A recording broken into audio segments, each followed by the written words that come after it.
might be shorter than you, Barry. Let me grab one of them. I'm getting too early, compass, That's our Hardly likely. It's never going to happen. non-leasing short one. Right. Good.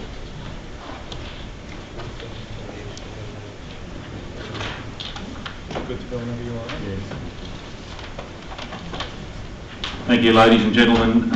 Welcome to our council meeting. Welcome to all those members in the gallery here tonight. It's rather a large gallery tonight. And welcome to those who are watching us on the live streaming. Just a couple of house rules, please. If you have a mobile device, could you ensure that it is turned off or on silent?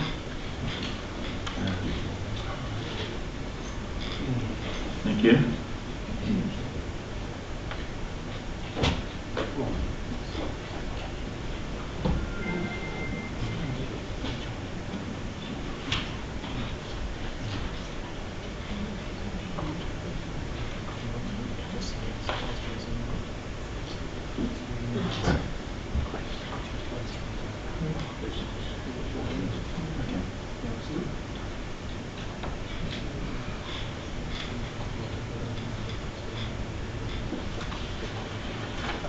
I call on the CEO, please, to commence the first part of our meeting.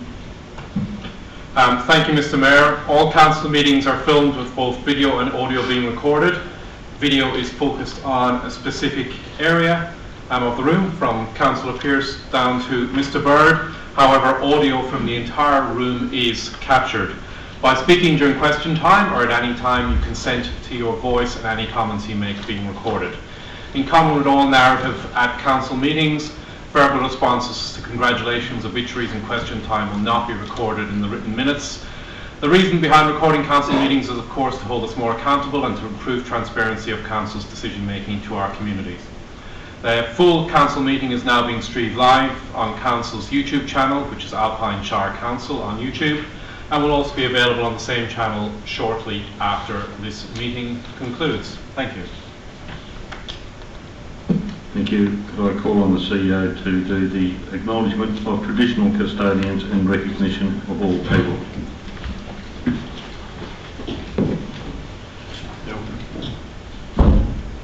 The Alpine Shire Council acknowledges the traditional owners of the land we're now on. We also acknowledge those people who have contributed to the rich fabric of our community and strive to make wise decisions that will improve the quality of life for all. Thank you.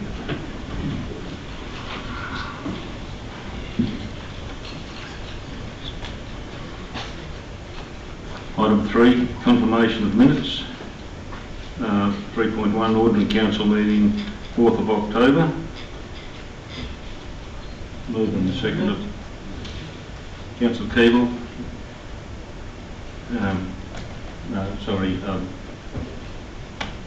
Councillor Napstein, you weren't here. Doesn't matter. Doesn't matter. How's the meeting?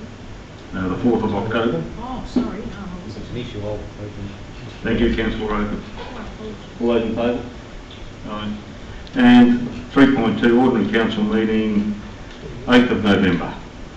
So, Councillor Forsyth and Councillor Nicholas, thank you. All in favour? No dissent, thank you. Are there apologies? Nil. Obituaries and congratulations from my left. Probably mum's 80, sorry. Councillor Nicholas, Councillor Keeble. Thanks, Mr. Mayor.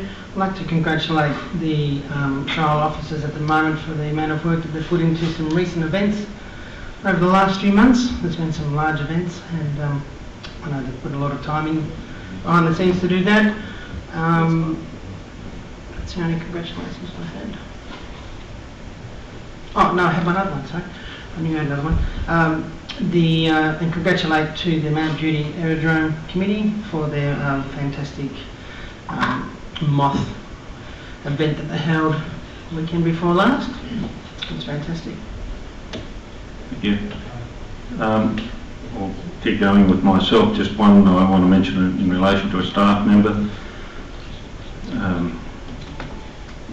Mrs. Jan Mock, who was our Resilience Committee person for a number of years, who has since gone on to do other things now at her time in life, and she has been a great asset to this Shire and to its citizens in bringing them together in times of need and when we've had major events. And it's with that resilience that that committee that she had, that we are recognised highly at state level for that work, and we hope to continue her work, although it might be in a slightly different fashion and another person leading that role.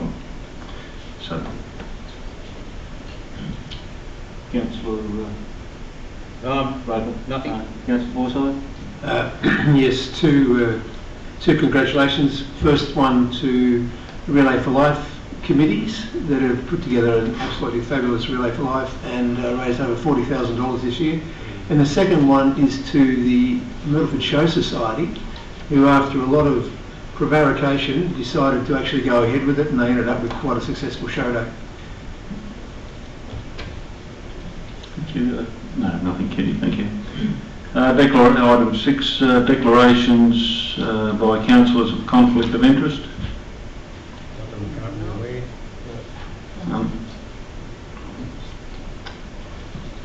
Question time now.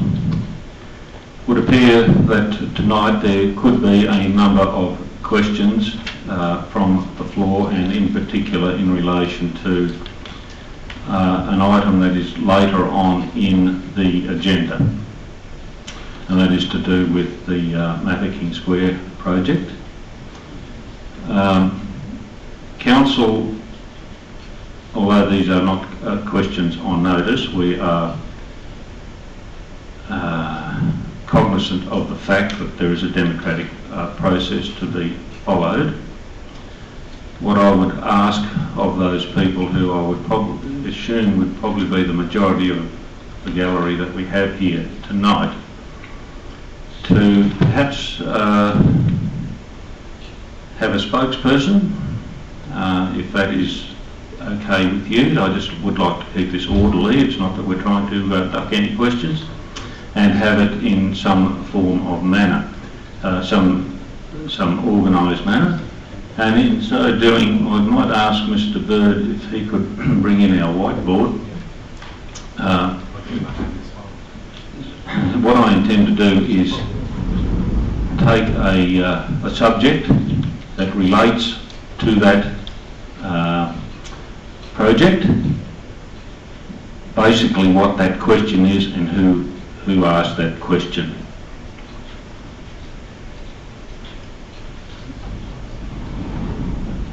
There are questions on notice which I will deal with before we get to that, and also any other general questions from the floor.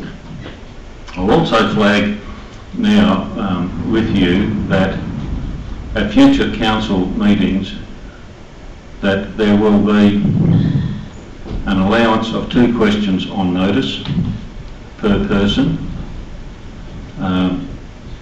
There will be a time limit of 3 minutes in dealing with that whole question, in fairness to my councillors. And the number of questions per year from an individual will be limited to 6. I know that sounds a little bit terse for some people, but there are many questions that are asked of this council that can be dealt with directly with an officer and in the correct way. They don't have to be from the floor or questions on notice. This is reasonably consistent with many other councils in our state.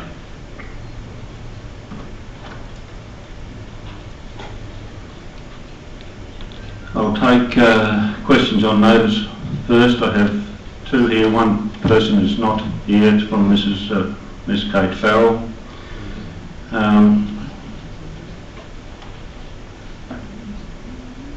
They relate to a couple of questions. I think an officer has made some responses to that. Even though she's not here, I'll give her the courtesy of that. She will probably be watching on a live stream basis anyway. Mr. Bird, you have those questions. Thank you, We don't need to be all read out in their entirety. They are lengthy. Thank you, Mr. Mayor. The first question relates to the Wandillagong swing bridge that was damaged in the recent flood event, and the question is whether or what council is doing to repair that bridge. So in relation to that area, it's Crown land, which is under a community committee of management, and it's their responsibility to maintain the assets within that area. Council has been liaising with the community management representative, and to support them, we have engaged a structural engineer recently, and they'll be undertaking a structural assessment of the bridges to understand what repair works are required, and that will then assist them, the community management, to seek funding through the Department of Environment, Land, Water and Planning.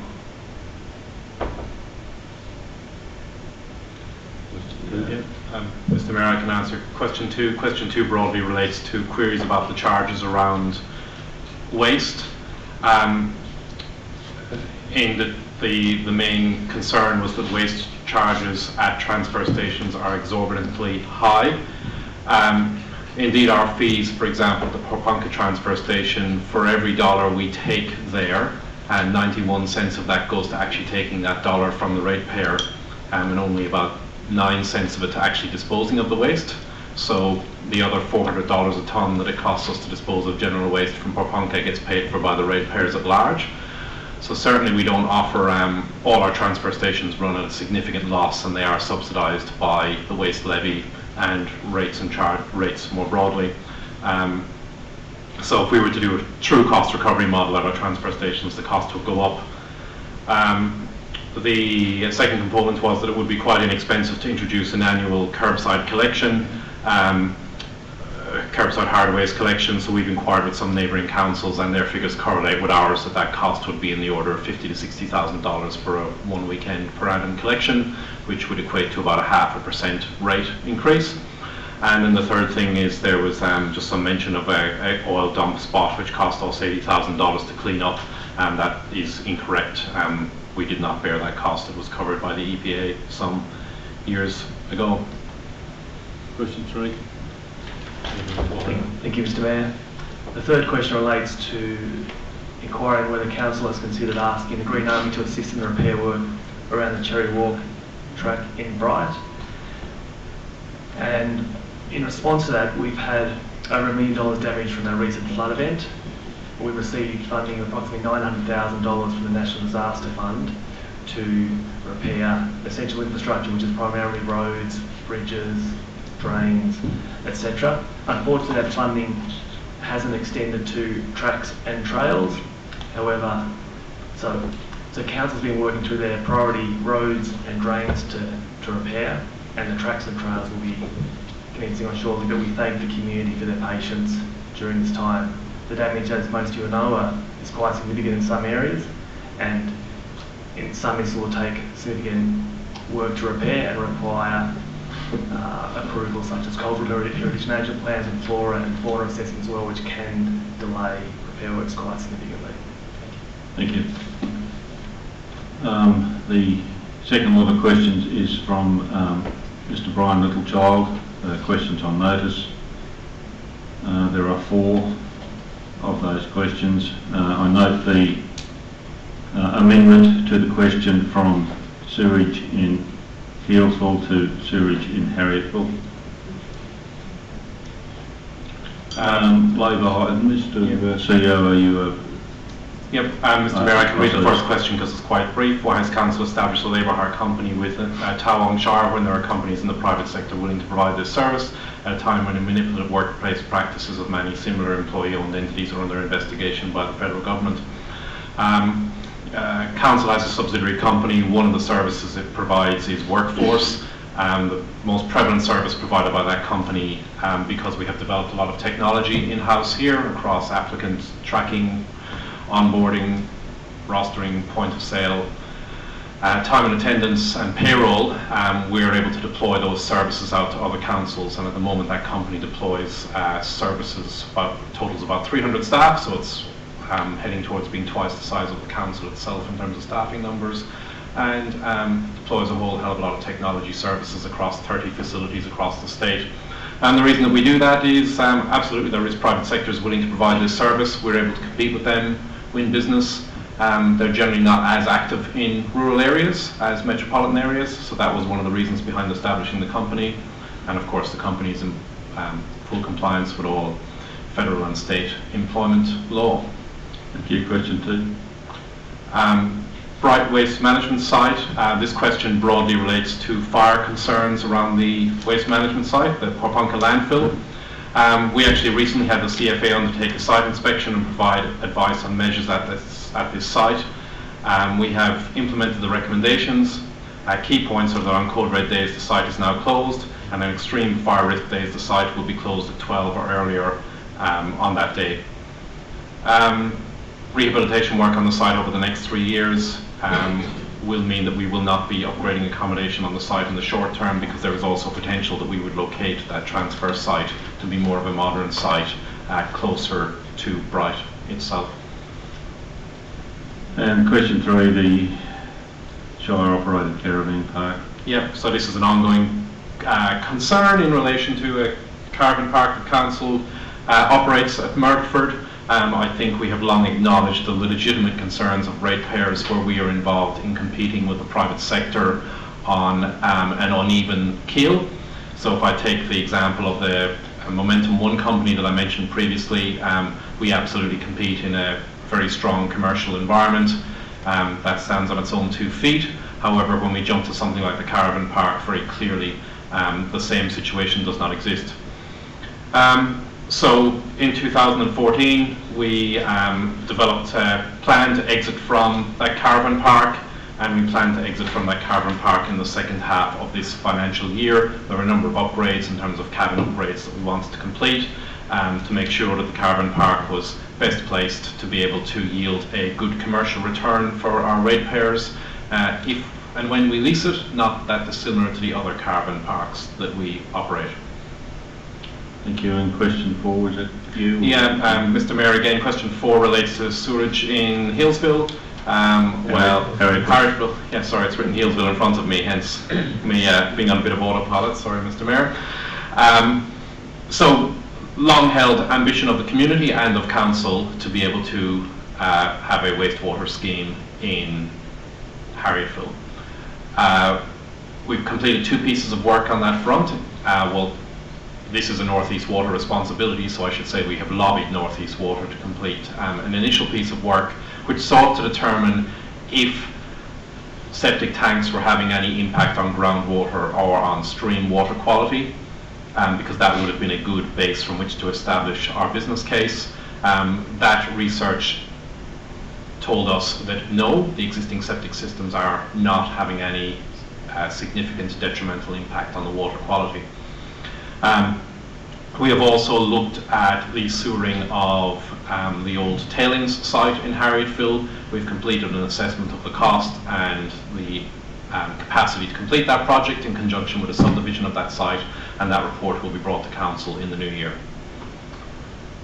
Thank you, Mr. Seger. I'll go to questions from the floor. I would ask that you state your name and the township that you're from. I don't request your personal address, just your name and township. Mr. Dyer.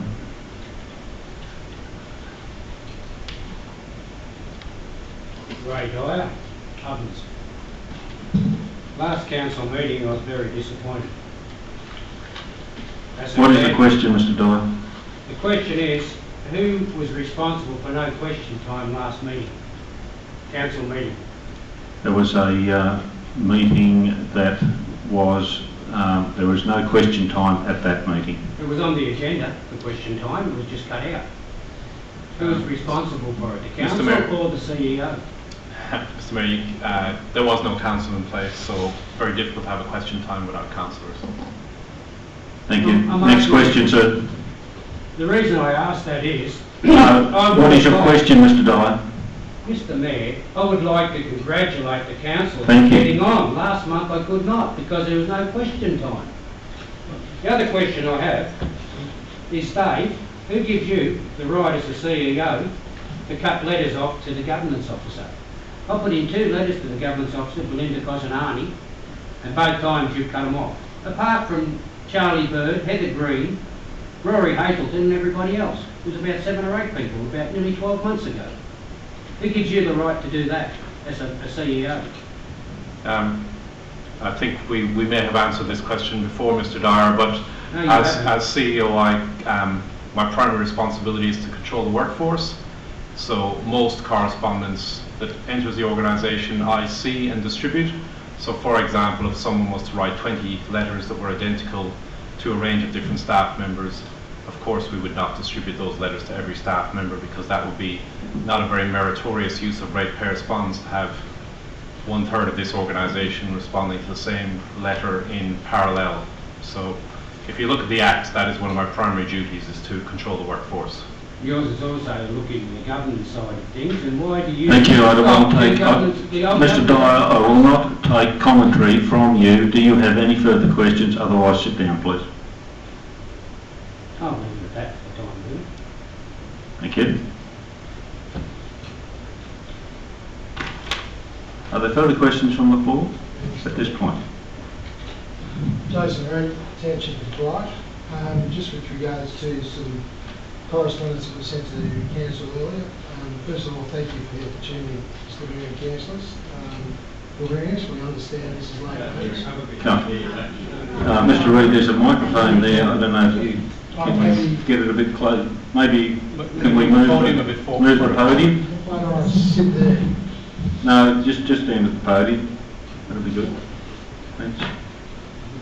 That's it.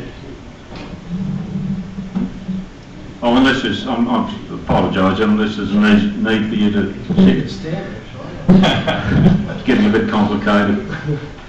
I'm happy to lean if you accept Yeah. my leaning, and apologise for my back. First of all, I'd like to thank you for taking our questions. I understand this is late notice. However, part of the problem with what we're about to talk about with the streetscape is that we were all told that we will be notified personally or individually about timing with regards to these works. It was with a bit of shock that I became aware of the timing of these works based on the fact of comments made by Mr Bird in the local paper. So suffice, had we had more understanding of the timing, we would have done this in a much more timely manner and would not have had as much pressure on everybody in this room tonight. So the bottom line, I guess, is that everybody, or the people who have signed the paperwork that was filled in today, are a little bit worried about our open space amenity. So I don't know whether they want to write these on the whiteboard now. Could you just, so open space amenity, Yep. did you, I've not pointed these for that particular region, Yep. we're confining all this to Mafeking Square Yeah, for that region, for this project? for that region, for the first stage of the proposed works, Mr Mayor. Thank you.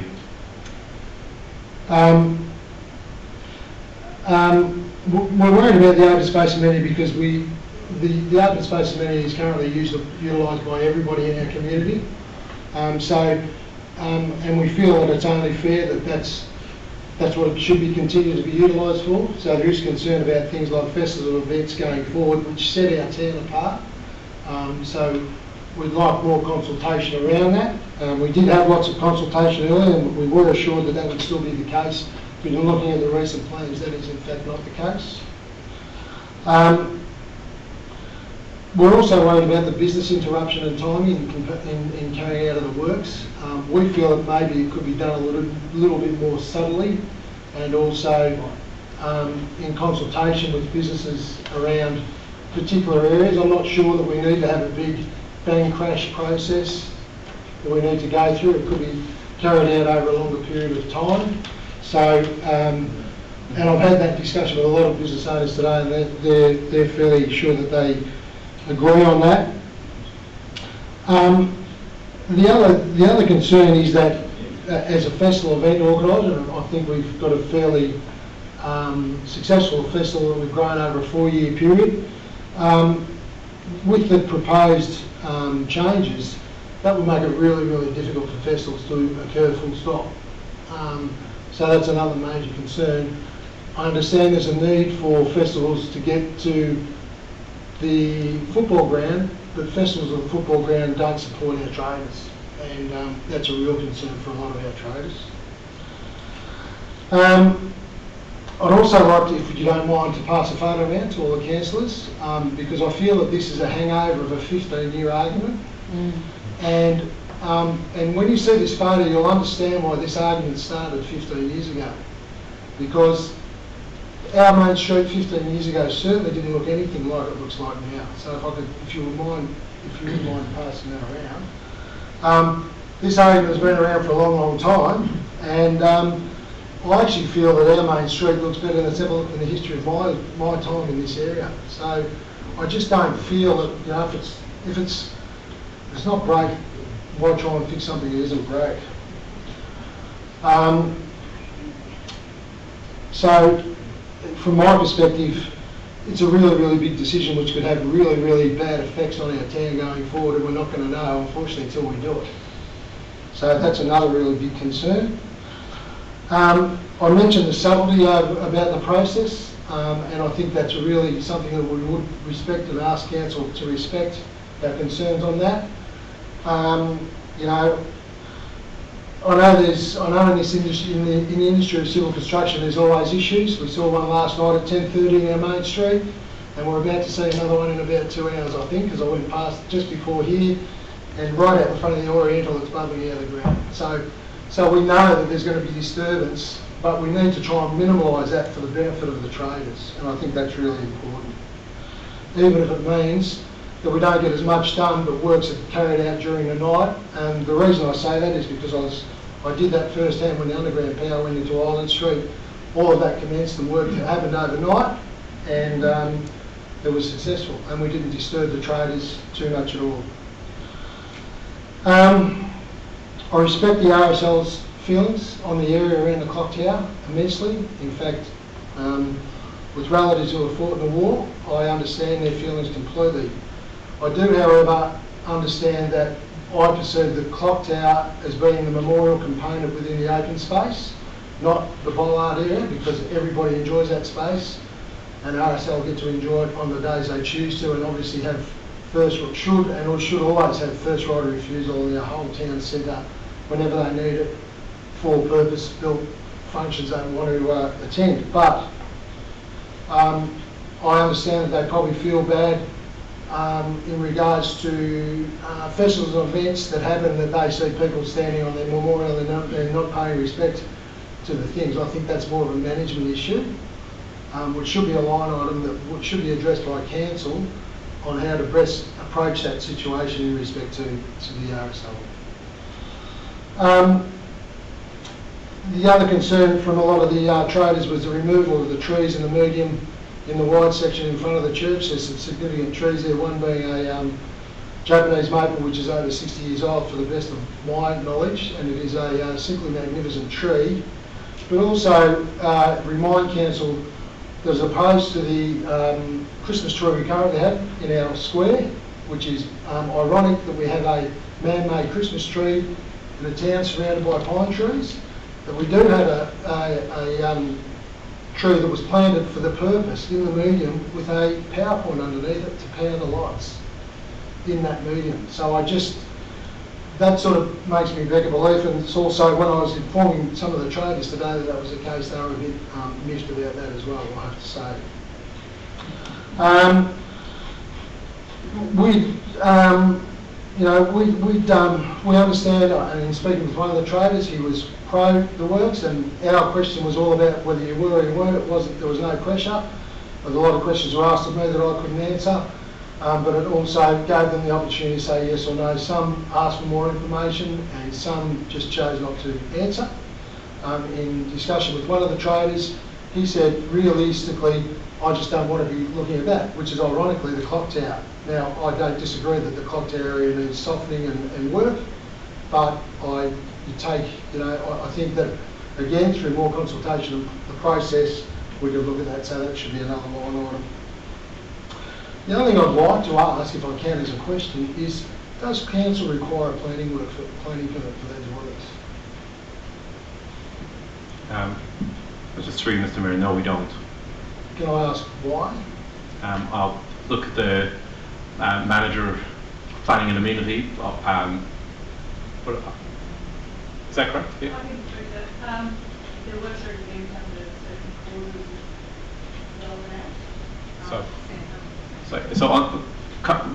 there's two clauses in the planning scheme that it cause works to be exempted by us. Certainly works under $1 million, which this clause is done, or works on behalf of the Crown are also exempted. So I think this would be exempt under both clauses, but wherever we require a permit, we always apply for it. So I doubt if we've made that so do we? error. Yeah, okay. I just need to. I'd just like some advice on that. Because you can imagine every time we do roadworks, like Churchill Avenue, for example, we'd be applying for a permit all the time. So that's just within the scheme. So do we deem these works as being all of the works that is proposed for the streetscape being under $1 million, or just this section? So the value of the works that are proposed at this point of time are $800,000 approximately, with $500,000 coming from the state government. If I could just add to that, please, Mr. Mayor. A heritage overlay has recently been approved by the Minister just this week. So as part of that, the work you've done inside the roundabout will be required to get a planning permit for that. Is that correct? So we're talking inside the Viard area? Yep. Okay. Unfortunately, as you understand, we haven't had much time due to the fact that we thought we would get more notice. But I have to say, I have to congratulate the council of recent times, because sadly when I was on council, we moved the motion to reshed the main street of Bright, and it took 10 years. So I have to congratulate the council on their speed and efficiency in getting contracts up and running. However, maybe that may have been detrimental to a few people in the room tonight. So, and then because of that, I haven't had a chance to allow anybody else to hop up and have their say.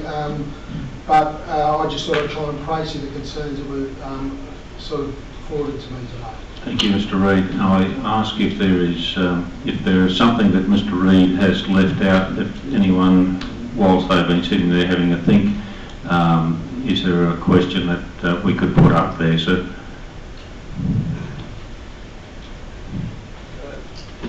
Martin Patterson from Bright. My wife and I own 4 commercial properties in Island Street, Anderson Street. I've had the pleasure of sitting there for 30 years looking at various projects come by. And in fact, we were involved in 1998 when the clock tower, as it is now, was constructed. And Dave and Charlie and Ian will tell you that we've tried to be productively involved in the process. And all the way up until suddenly, on the 19th of last month, we got told that a completely new area of the Mafeking Square area was going to now be incorporated into a plan, but we haven't seen a plan. So all the area outside our commercial buildings has suddenly been entered into the plan since the 19th of November of this year, without really any consultation with us or with any plans. And all that we do, and I'm speaking I think on my wife's behalf, is just please show us the plans, how it impacts our commercial property, the one that we look at over every day, the one that our staff have the immediacy of, so that we can make sure that we can support the project rather than feel that at the moment we're objecting to the project, because we're not objecting to the project. The project as a whole for the whole of Bright is a wonderful project that we all endorse, I'm sure. But where it has an impact on commercial operations, we'd just like to see the plans before you make the decision. Thank you. We've noted your concern there, sir. Mr. Dyer. I have one more question. I put a letter in of March 23rd, 2016. Is it in? We're talking about Mafeking Square now, Mr. Dyer. Yes, another question. Is this in relation to Mafeking Square? No, it's not related to Mafeking Square at all. Well, we haven't finished this item, so if you could take a seat. Finish that, Thank you. then I'll talk. Apologies. Are there any questions in relation to this for our consideration later on in the evening? But this gives our officers an opportunity to brief councillors. We will have a short break at that stage of the meeting so that we can fully inform ourselves of these concerns. If there are no more questions, we have two here. And Nada?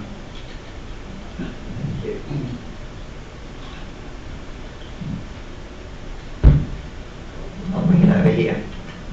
Can you hear me? Yes. Nada came from New Robin. Up until recently, I was a trader in Island Street, and I have had a problem with Mafeking Square as it is today ever since it was built. Ever since we took the green away and put the red bricks in its place.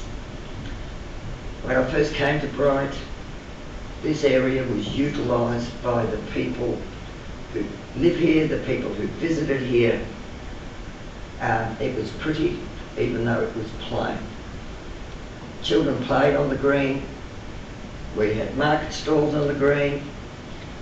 The road was different. It wasn't actually a roundabout, but it was fine. It worked very well as far as I was concerned and didn't even need a roundabout. And for a long, long time, I've been pushing to have that area more user-friendly for the people who actually own it, which is the people of Bright. I've been campaigning for years and years and years. While I was on council between 2008 and 2012, we actually had massive consultation, years of it, with the public and the traders, everybody. We finally came up with a plan in September of 2012. It was adopted by council, subject to funding. The funding obviously never happened, hence the project didn't go ahead. Had the funding been available, we wouldn't be doing this tonight. And over the last 4 years, we've had another massive consultation. Now, all these people who say they don't know what's going on is because they didn't attend the meetings that were called. There were a lot of meetings called right from the day that you brought those people in from Melbourne to discuss what we wanted. At one point, the very first meeting that I attended was for the people in this lower part of the town, close to the Memorial Clock Tower. And the people in Island Street were not invited until I asked the question, why not? Finally, we got invited. And guess what? At that particular meeting, if you didn't have the people from Island Street at that meeting, you would have had 2 people there. Now, all the ideas were gone through. Plans came back, we went through it again, plans came back, it was displayed in the library, in the Shire offices, all over. Yeah, I'm just, we're getting a lot of statements now, Ms. Kane. Yes, I'm So sorry. by summarising, I'm summarising that your question is, how many consultations have we Do we had? need? How many more do we We need? could probably provide an And why answer as to aren't how many we've Yeah, had. and why aren't the people who are now complaining attending all those meetings and getting their point across? I'm fed up. I want this project started. I want this project finished. I want that corner, Yeah. that circle, usable. Thank you. you, Goodman. I might ask people addressing council if they could contain it to questions. Yeah, I'm sorry. Thank you. Mr. Black. Thanks, Mr Mayor. Kevin Black from Bright. I represent the Bright RSL in this matter. Can I just say at the outset, now I know what it feels like to be mugged on the way home. We've been through a process that has been so exhaustive, so thorough, so comprehensive, with numerous public meetings and exhibitions of plans, And to have these matters brought up at the 11th hour and 59th minute as being an objection to a project that has probably been an absolute case study on how to do things right in community consultation, I would ask the council to consider the process that's been gone through. I could respond to many of the points that are on there, but they wouldn't represent a question, they represent a statement. But what I'm saying to you is, consider what you have done, which has been absolutely exemplary, and proceed with this project rather than trying to derail it at the very last moment. Thank you. Thank you, Mr. Blake.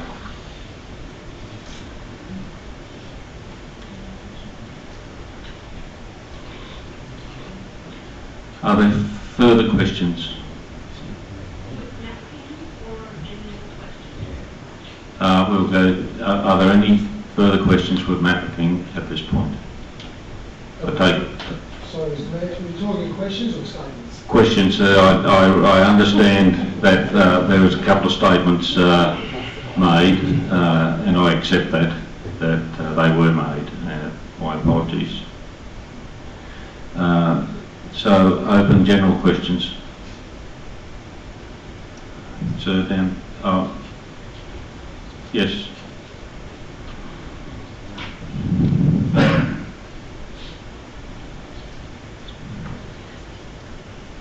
David Priestley in Bright. My question is regarding a length of concrete guttering in Cobden Street, which runs from the intersection just about with Hawthorne Lane, almost out as far as Pioneer Lane, but it doesn't go quite that far. At the Hawthorne Lane end, the guttering ends on top of a manhole covering, and then it stops at least 2 houses before Pioneer Lane. Either side of the concrete are dirt strips because the work hasn't been done properly. It hasn't been finished. So my question is, who oversaw this and why wasn't it done properly? Mr. Mayor, Mr. Mayor, unless Mr. Burns got an answer to this, I suspect it's one we'll have to take on notice and understand more about the issue and, of course, get it resolved. Thank you, Ms. Hall. I think you had one. I'm sorry. Oh, sorry, Charlie. David, if I could see you afterwards, please, or send me an email later, or call me later tomorrow or later in the week, that'd be great. Thank you. Thank you, Ms. Hall. Hello, my name is Paul from Port Punka. This afternoon, a community member asked me, and I think I should talk with the amenity, so I'm sorry if I'm taking up your time, but there's signs that say Port Punka, the blue and white signs that advocate the different areas that we are in the Alpine Shire. We'd like to know if we can plant that up. Who do we have to talk to? Do we have to get a planning permit for it? Can we just put some geraniums in it or something that would be real low maintenance just to pretty it up? And I promised her I would get the information I forgot to call today. Again, happy to talk to you about it after the meeting or later in the week. Please contact me. Thank you. Mr. Mayor, can I add, no to plan. It won't require a planning permit or anything like that. We'll put you in contact with our open spaces coordinator. Seems a reasonably straightforward thing that hopefully we're able to accommodate unless there's some common sense reason that it can't occur. But I know it does routinely occur across the Shire, so we'll put you in contact with our open spaces coordinator to arrange that. Thank you.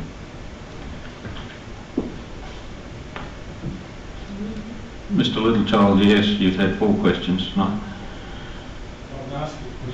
Yes, sir. Go on. One from the floor.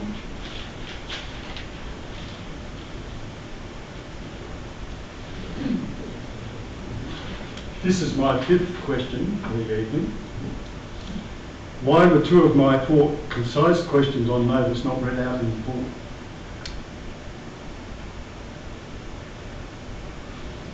We've I thought we summarised them well enough, sir.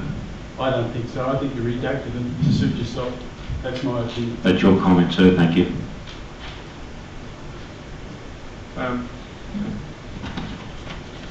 Mr. Dyer, last question. Thank you, Mr Mayor. On the 23rd of March 2016, I put a letter into Dear Mayor and Councillors. What is the question, sir?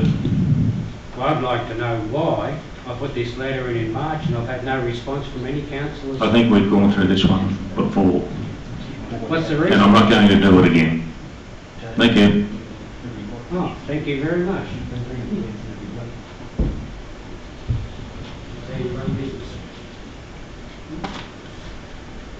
Just to confirm in relation to my policy on question taking, that is does not relate to this meeting because no one had any forewarning on that. So that will apply from now on. We'll move on.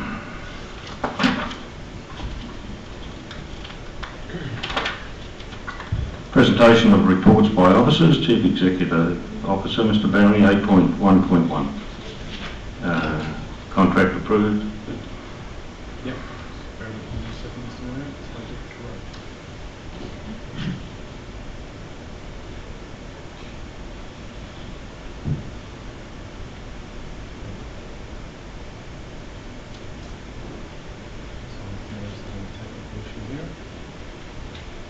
I love it when he has technical issues.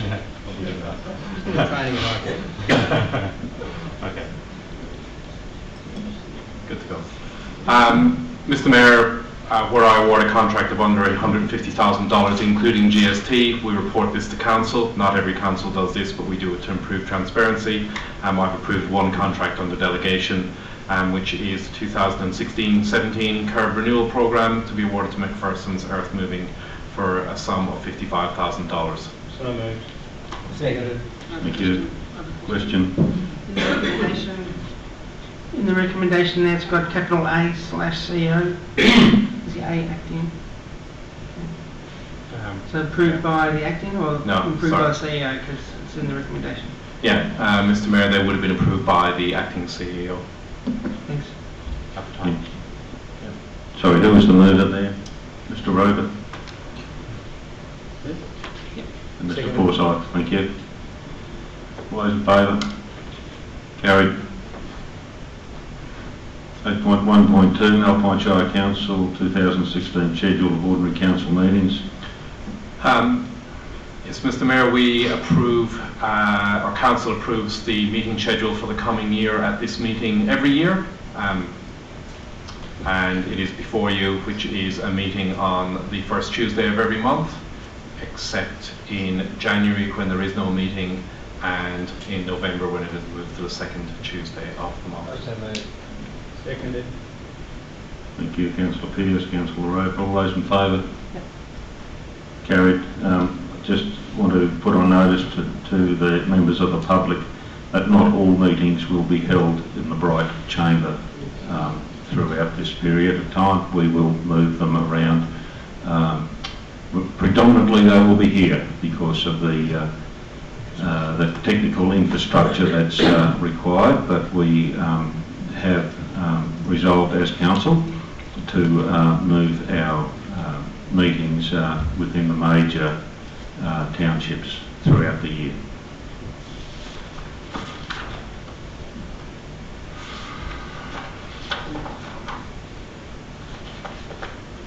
(8.1.4) appointment of councillors to represent council. This one? Yeah. Apologies. 8.1.3 quarterly report, council plan. Yes, Mr Mayor, just because time is a little bit against us tonight, I'll be brief on this matter. Every quarter we report our achievements to Council, but in common with everything we do, we're always trying to drive down our costs, deliver more outcomes to ratepayers, and do things better. And I guess there's a number of highlights in there, but as I said, time's against us, so I won't go through them. Yep. Councillor Pearce, Councillor Nicholas. Any comment? No. All those in favour? Carried.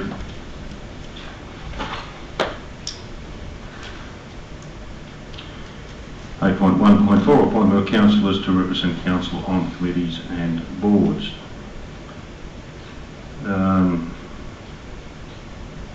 We have a number here. Just call for a mover in a second.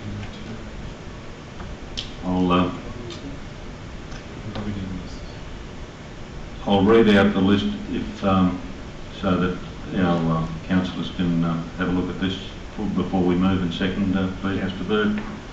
The first two are as written. Finance Committee, councillors Nicholas and Knapstein. Audit and Finance, if you could both the same. That's okay. Mr. Mayor will fill these in after because it's quite difficult for Mr. Bird to keep up. So we'll just get it from the recording. Gee, slap down.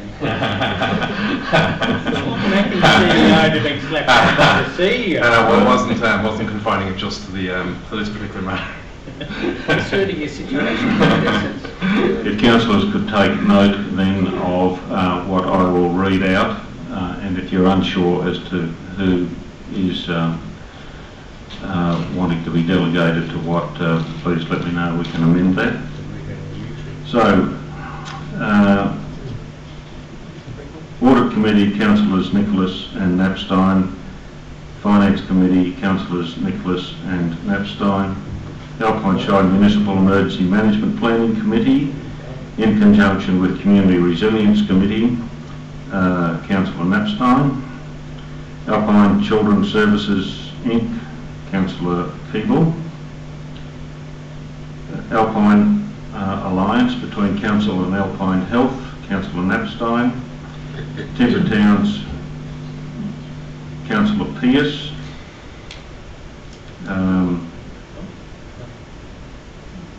The Lake Buffalo Land on Water Management Plan Implementation Group, councillor Nicholas. We've missed on the deadline for Rural Councils Victoria, although we are members of that. That was a position for the executive.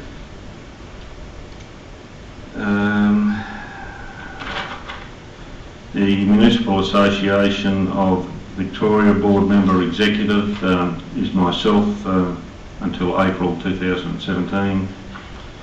North East Waste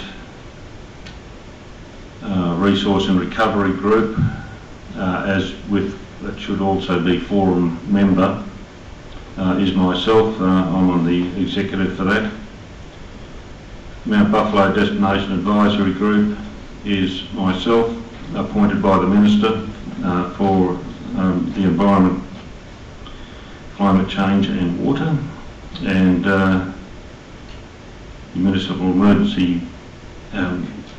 Municipal Association of Victoria Emergency Management Committee non-executive is myself.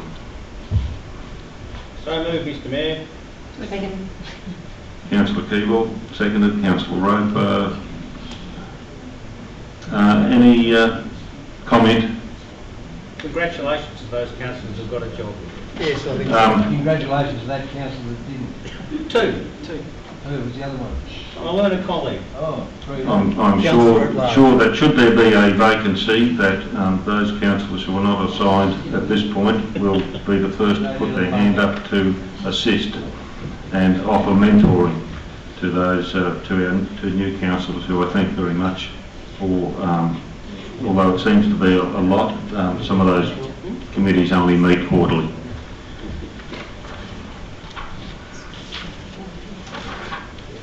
Mr. Mayor, I'd like to point out that I will be going to the Audit and Finance Committee meetings just to help as a reserve for other current councillors, the new councillors. As I would expect. Thank you, Mr. Roper.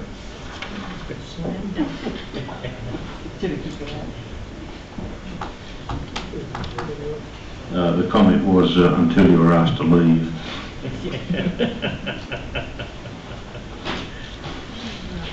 Finance Report Quarterly Review, 8.1.5.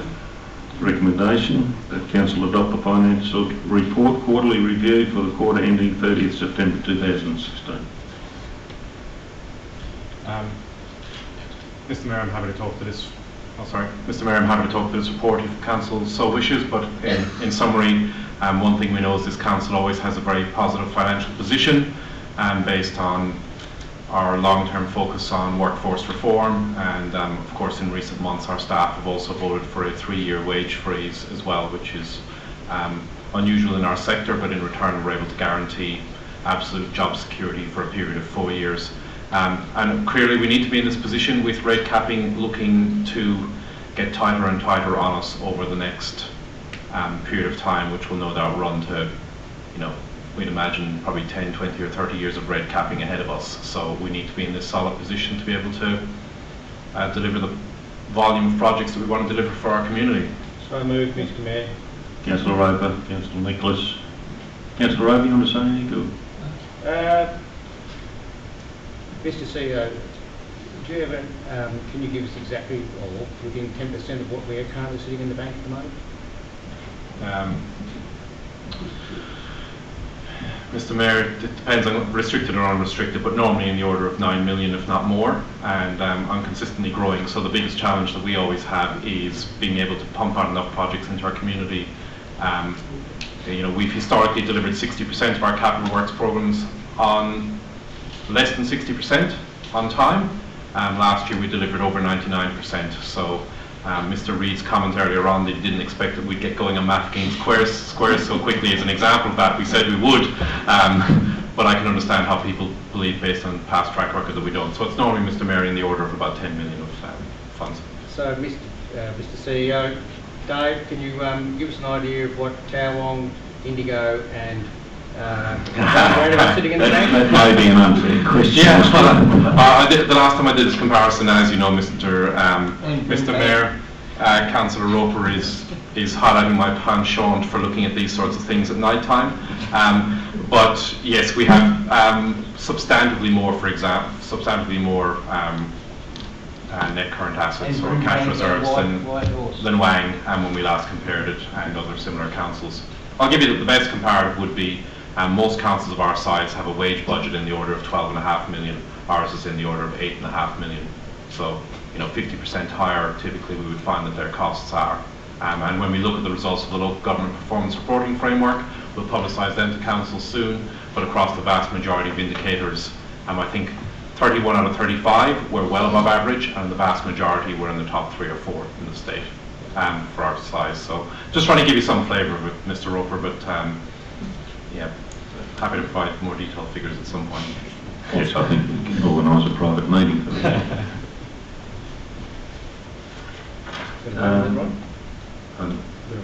Yes. All those in favour? Carried.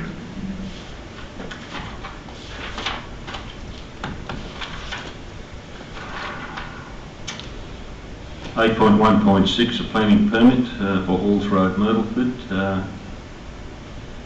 Mr. Mayor, I think the report is very self-explanatory. The reasoning. Second. Councillor Pearce. Councillor Nicholas. Councillor Pearce. Well, as the CEO said, self-explanatory, and it's up there. It's pretty simple. Councillor Nicholas. I think it's reasonable that local government supports further development around the landfill site, given that it was local government that was running the landfill when it was in operation. Thanks, Sarah. Thank you. Any further comment? Councillor Forsyth. In this instance, I understand that one of the reasonings behind sharing the cost is the fact that we can also own the report, which will serve us in stead for future development in that area. Is that correct? Good. Yep, yes. Getting nods. Thank you. Further comment? No. All those in favour?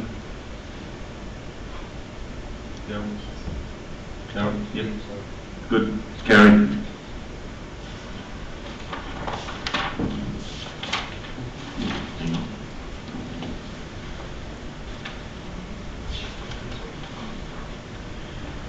8.1.7 Planning Scheme Amendment C38 for Mount Beauty Aerodrome. Through you, Mr. Mayor, this amendment commenced a number of years ago. It's obviously critical of future economic development of Mount Beauty, and we've worked long and hard with the developers to get the best outcome we possibly can. We have hit a number of hurdles along the way, which Council is intimately familiar with, and we believe that we're at the best possible position that we can be at this point in time in relation to this amendment, and that the developers support it, while absolutely accepted in an idealistic world. We wish some of the statutory agencies that have objected to some components of the development had a slightly different outlook on life, but that's, we believe this is the best outcome in the circumstances. So the recommendation is as per the agenda item. So moved. Councillor Roper, Councillor Pearce. Councillor Roper. Well, it's unfortunate that the project as a whole didn't get up due to some of the findings and some of the lobbying of other parties, but there's hope in the future that the proponents may apply to do that project, but to challenge that ruling. But in the first stage, it's important that the project actually does start, and we actually do start to progress this project, because it has potential to bring a lot of business or tourism or a change of tourism package to Mount Beauty. Thank you, Councillor Pearce. What's needed to get it back to get it moved further on to where we'd like it? How do we tackle that to get conditions back that we've been knocked back apparently on this part of it? Mr. Senior. Yeah, through Mr. Mayor, at this point in time we believe that we're at the best position possible. It's always open to the developer to be able to pursue a further amendment down the track, but I understand they see this as a good first step forward in realising that dream of a air park at Mount Beauty. Thanks. Thank you. Is there any further comment? Councillor. Comment? Yep. Councillor Keeble. Thanks, Mr. Mayor. I agree with Councillor Roper and what we've been talking about. I think we need to get the project up and running. I'm just wondering why we need recommendation 2 in there when none of us, when I certainly don't agree with all the recommendations that are in there, because especially around the odour. I'm just wondering, is there a technicality why we have to have recommendation 2 in there? Yep. Just looking at the manager of planning and amenity, who's nodded to me to say yes, there is, and yeah, it's my understanding that this is how the amendment needs to be put forward for ultimate approval. Fair enough. I don't agree with all their recommendations, but I'll vote for it just so I can get ahead. Thank you. Any further comment? Yeah, just in finishing, Mr. Mayor, I'd like to commend the proponents for having the bravery, the tenacity and the foresight to see a project that was started realistically 7 years ago to get it to this point where we all thought it wouldn't take much more than 3 or 4 to knock over. So I think my hats off to the proponents. Yeah. We'll take a vote. All those in favour? Yep. Carried. 8.1.8 planning application was in relation to a Myrtle bid address. Mr. Mayor, this is a planning application on a site adjacent to the Savoy Club at Club Savoy at Myrtleford. Also been a long time in the works. I can recall when I first started working at council approximately 13 years ago, 14 years ago, this project was just about on the books at that point in time. So it's encouraging to see a final recommendation that we issue a notice of decision to grant a permit come forward. A move and a seconder, please. Did you move it or second? Councillor Knapstein and Councillor Nicholas. Councillor Knapstein? I just think, no, I don't have anything more to add to it. I think it was well covered in the the proposal. Thank you. Councillor Nicholas, nothing, any further comment? Just Councillor Keeble. one. If we can just explain in regards to the exit of Jeffrey Street onto Myrtle Street and how the big roads or the roads are going to manage that particular intersection for people that might be watching or in the gallery. So I can do this one through you, Yep. Mr. Mayor. So you're talking about the exit onto the Great Alpine Road? Yep? Yep. Yep. As you'll see in the permit, there is an indicative plan. Obviously, that will need to be finalised to Vic Road's standard of approval, but the key things you'll notice is there is no intermingling of traffic with the traffic at Club Savoy. It'll allow for entry and exit in that vicinity, and as I said, it will need to be constructed to Vic Road's standards. So no plan for a roundabout at that intersection? No plan for a roundabout. I think that might be safe for another location. Councillor Keeble. We'll go to the vote. All those in favour? Carried.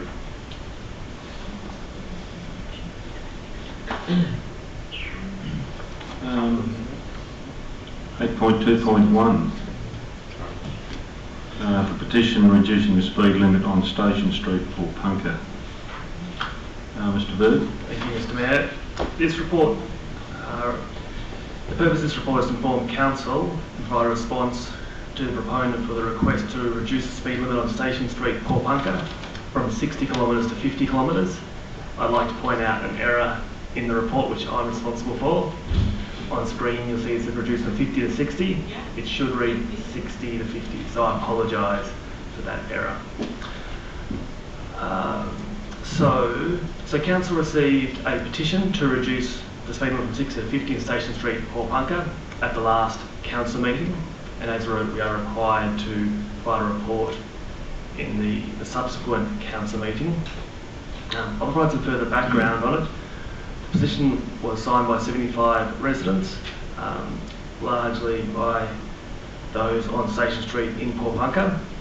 Station Street itself is a collector road, which means it's a route between residential, industrial, agricultural areas.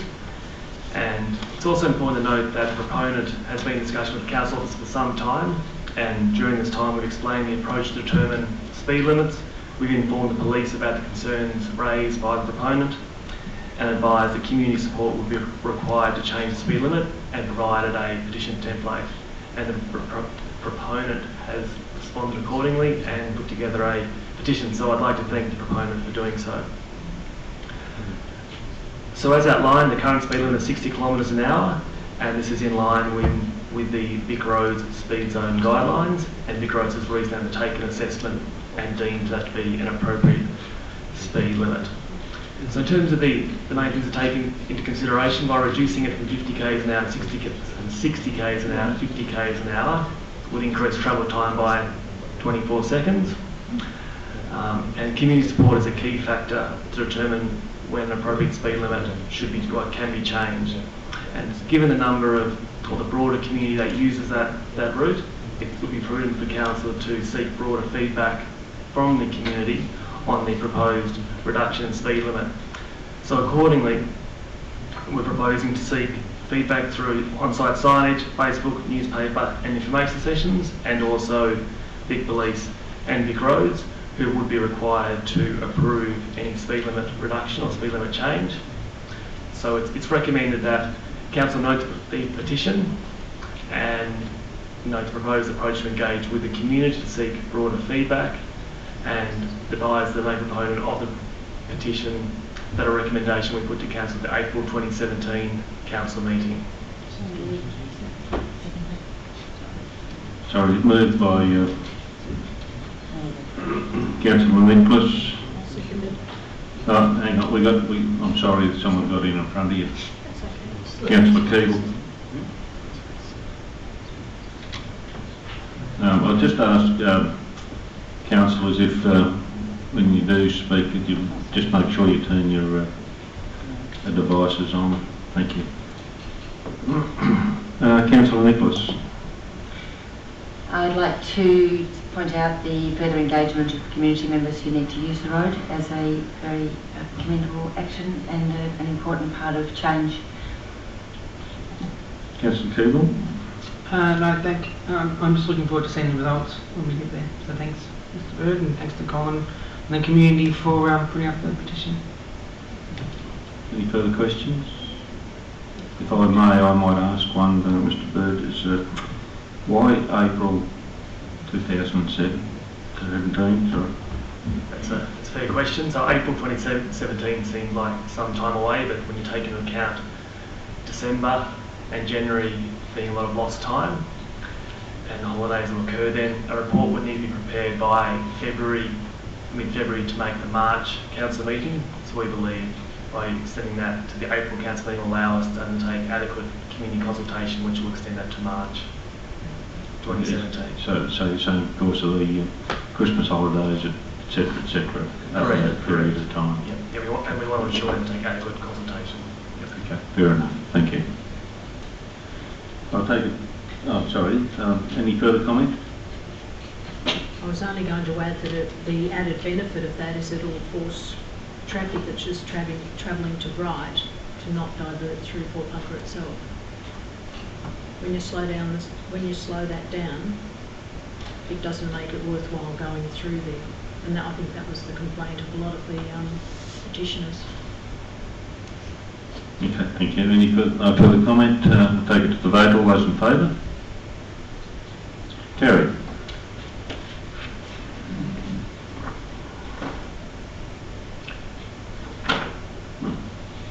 Did I miss one?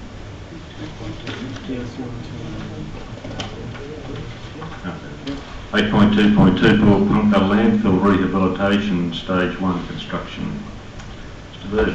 Thank you, Mr. Mayor. This report relates to the award of the tender for the Port Pucker Landfill Rehabilitation Construction. So Port Pucker Landfill operated as a landfill waste facility from 1980 through to 2008, and as a requirement of that licence, we're required to prepare an aftercare management plan, and the result of that is the need to cap the landfill. So Council undertook the procurement in accordance with its procurement policy. Tenders were sought from the 12th of October through the 15th of October, and they closed on the 7th of November. 38 prospective tenderers downloaded the documentation and 3 tender submissions were received. In terms of one of the key things we need to take into consideration is where to source the clay material to cap it from, and determine the most cost-effective way to do this is by sourcing from an adjacent private property, and council officers have negotiated the royalty payments with that landowner. So that key risk is sought. Another key issue to take into consideration is that in order for the works to be completed before the winter sets in, the rain sets in, we'll need to close the landfill to the public during the majority of the week. So, the waste transfer station, apologies. So it'll only be open on Friday afternoon from 2 p.m. to 5 p.m. and extended hours on Saturday and Sunday. So we acknowledge that will cause some inconvenience to people who use that transfer station, but in order for us to meet that deadline, we're required to do that. And if we don't complete it for the winter, there's a risk that the line will be compromised. So the other factor to take into consideration is that the budget for this project will need to be increased this year, and that's due to some of the works that were planned for stage 2 being brought forward, and also the need for further quality, construction quality assurance as well, which wasn't budgeted for. So it's recommended that Council award the contract number 1605601, Pucker Landfill Rehab Rehabilitation Stage Construction to James Excavation for the last sum of $552,204 plus GST. So moved. Councillor Roper. Councillor Roper, seconded. Councillor Nicholas. It's a large sum of money, Charlie, but I recognise that our landfills pose some of the greatest risk to the Shire, and the changing goalposts of the EPA requires us to make sure that they are secure, and having a look at the tender documentation, I'm happy for this project to go ahead. Thank you. Any further commentary? No? We'll take it to the... Yes, question, Councillor sorry. Gillard. Mr Mayor, 2 points. So it's a big project, risk if we don't get it done on time, high risk. The rehabilitation is using some clay. The topsoil, will that be sourced from other areas, so like the Mount Beauty mulch pile? Do we know if we're going to use some of that as part of the rehabilitation? So I understand. I believe the mulch is being used for part of the project. Exactly how and where, I'm not positive, Mr. CEO. Yeah, so some of the mulch is used in some of the capping processes, I understand it, Okay. as an alternative cover material, On top of the clay? as part of the As part of- capping, yeah. Not in the, as I understand, as a leveling type substance prior to the clay cap being put on. And thanks. And just in the change to public access to Wapunga transfer station, that section, the last sentence, Mr. Bird says waste removal contractors will still have access to the landfill site during the week. They are the Richards, the companies that come and pick up our waste facilities, our waste from our residents. They'll still be able to use the site. So that'll be the contractors who move the bins from Wapunga to Melbourne, yes. Yep. Thank you. No further commentary. Take it to the vote. All those in favour? Against? None? Carried.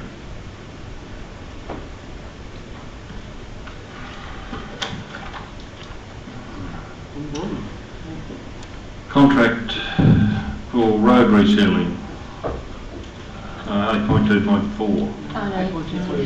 The grader. Got to buy the grader. Got to buy the grader first. Got to buy the grader first, sorry. I said boom boom. I thought you were playing me to Tonka toy.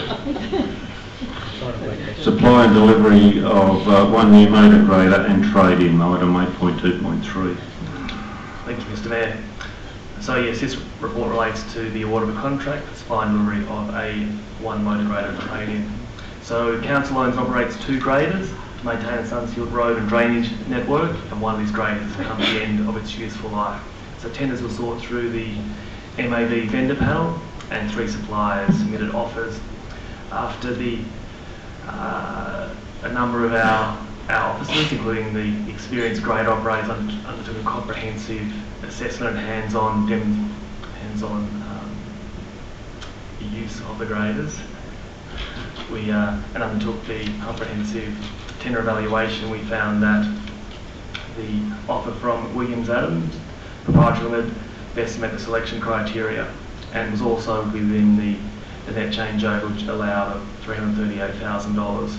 So in accordance with that, it's recommended that council award the contract to William Adams for the supply and delivery of one new motor grader and trade-in for a contract price of $301,900.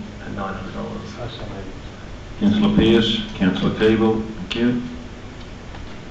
Commentary?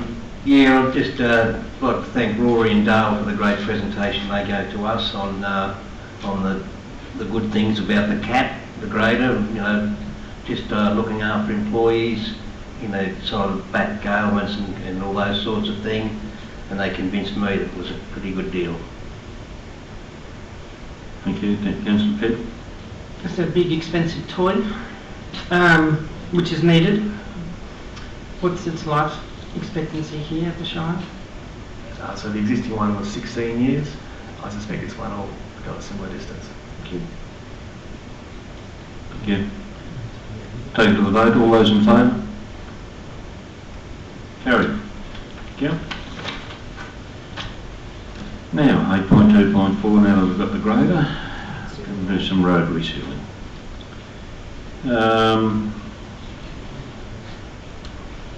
Mr CEO, or Mr Bird, yes. Yep. Thank you, Mr Mayor.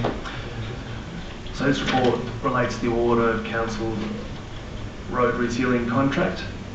Council undertakes resealing each year on its road network and rotates around a rotational 3-year rotation. And this year's resealing program is scheduled for the Upper Ovens Valley, which includes Bright, Pulpunka, Wandillagong, Freeburg, Harriettville, Eurobin and the Buckland Valley. So we saw tenders on 12th of October and 15th of October. Documents were downloaded by 8 prospective tenderers and 3 submissions were received.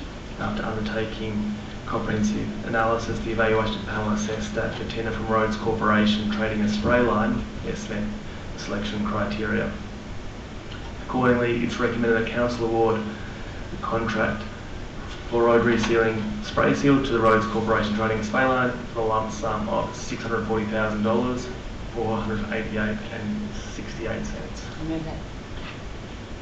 Councillor Nicholas, seconded. Councillor Knapstein.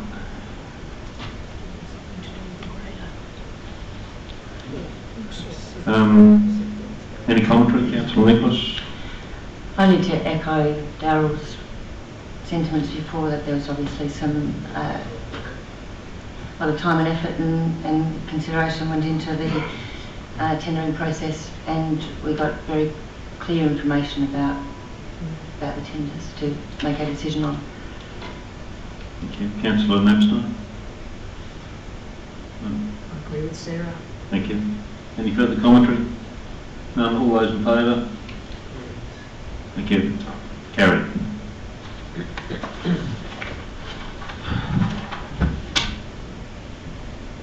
I should just step over the next one and get going.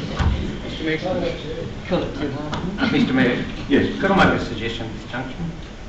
Yes, I'm happy with your suggestions. Sir. Well, I'm wondering whether it wouldn't be best if the officers don't work through the questions down the list. I'm loath to suspend the standing orders. I've already thought of that.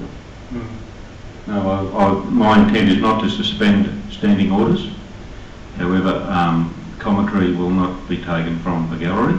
I intend to work through those questions as put up there. I would invite Ms Francine Stacey to come up here. Now, I think most people would know Francine, who has done an awful lot of work in relation to this project, and I commend her on that.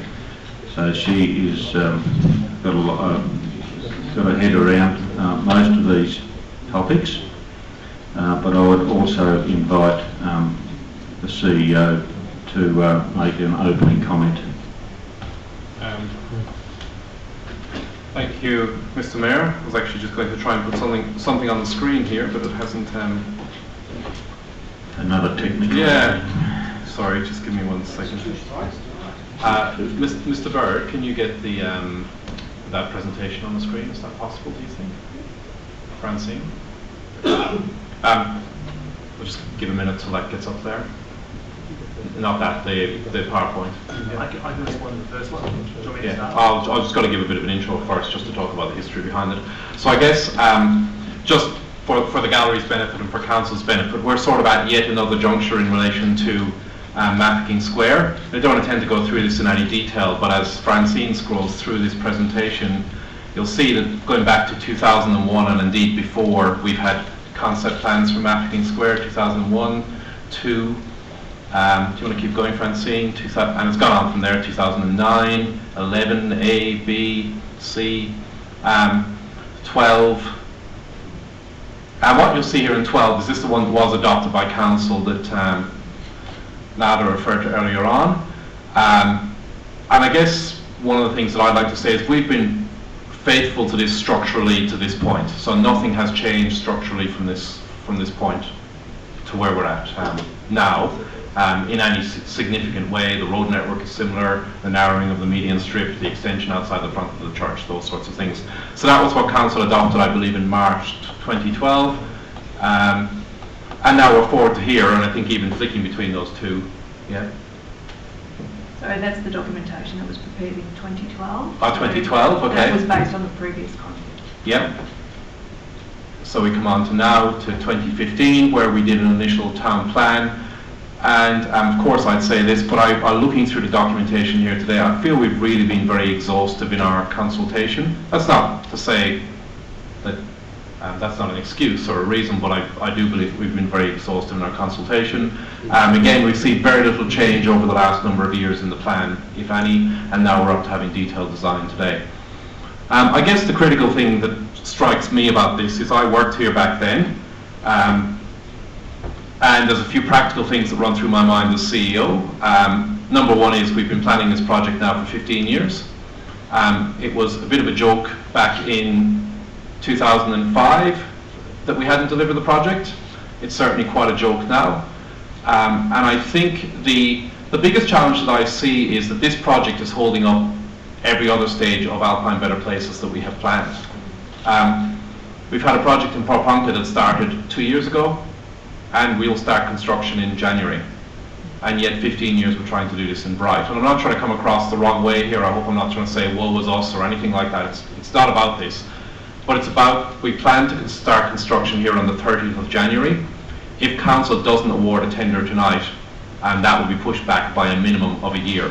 Again, that's not a reason to make council to make a decision tonight, but it is, you know, we're already 15 years in.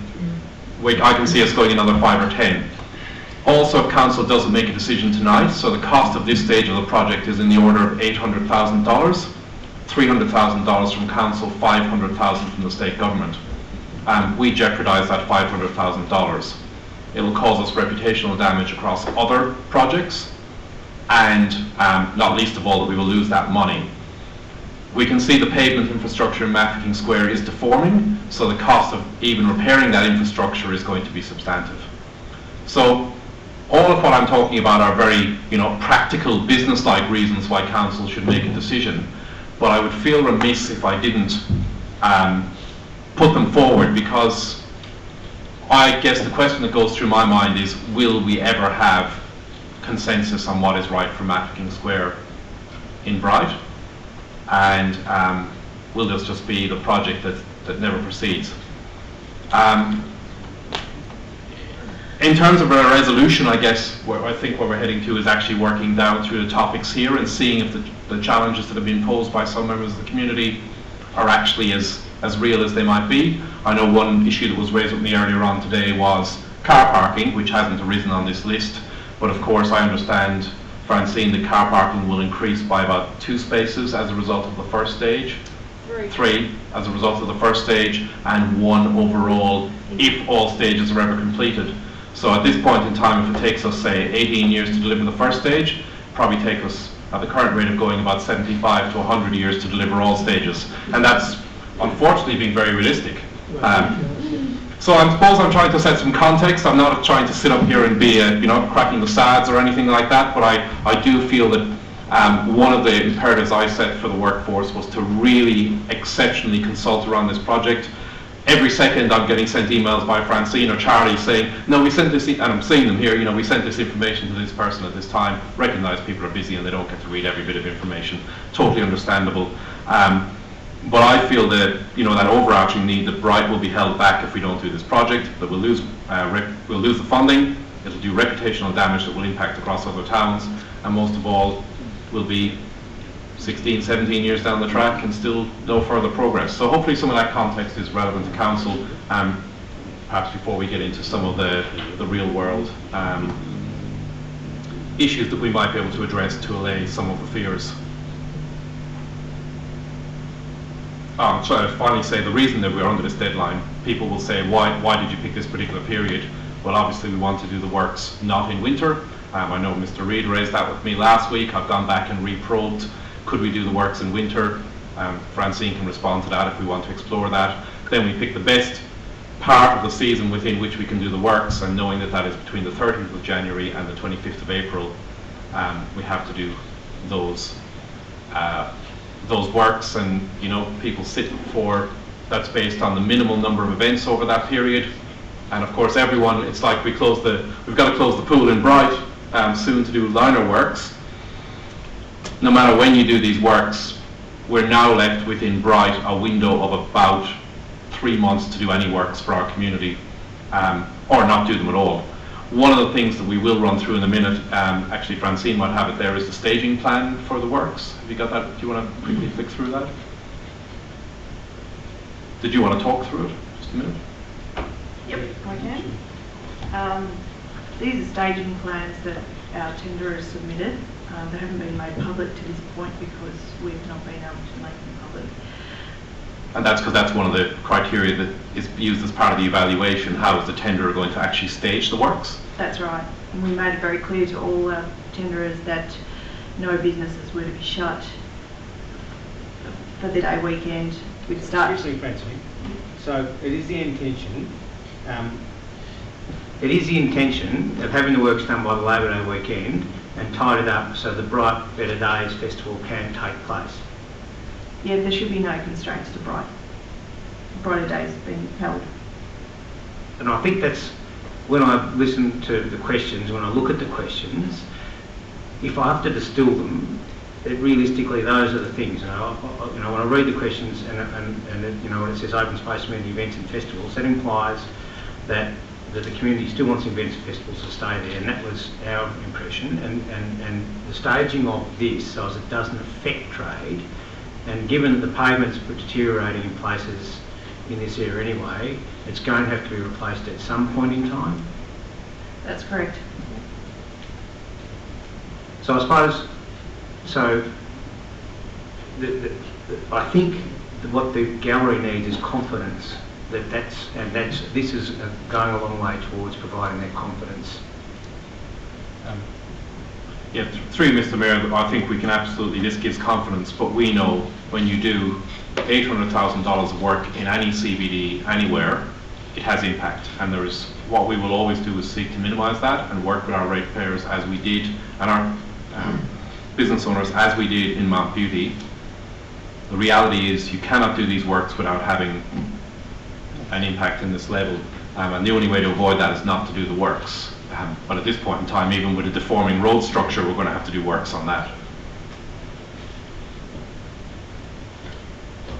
So the final stages, I suppose, just to explain, is obviously 4A was the first half of the roundabout, 4B the second half, and the final stage is really just the asphalting of the road pavement, which clearly has to be done at once, but that would be done, I think at the moment that's planned to be done at night.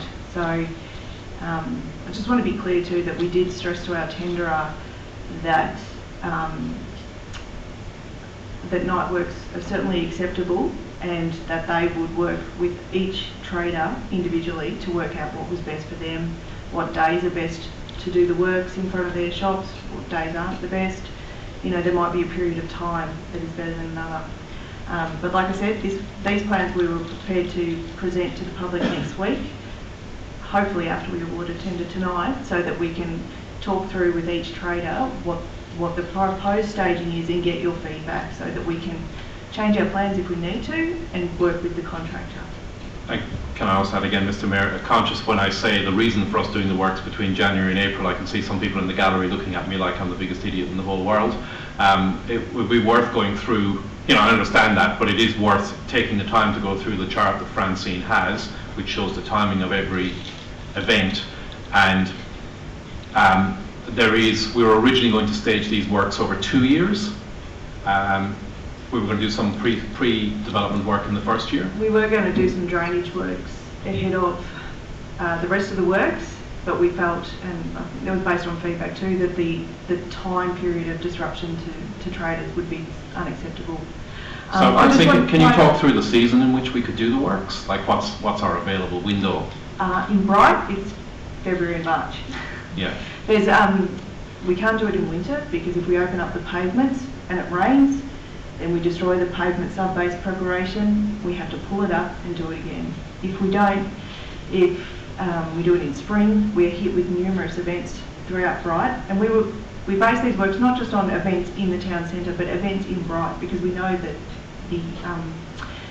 when there are events elsewhere in Bright, they come to the town centre, and there's a lot more movement and traffic, and we learnt that very keenly at Mount Beauty, I think. So we're trying to, we picked that window of opportunity, and I should say it's the 31st of January through to the end of the first term, which is early April. It's actually not even Easter that we've got the program for this happening. It's actually literally 9 weeks period of time.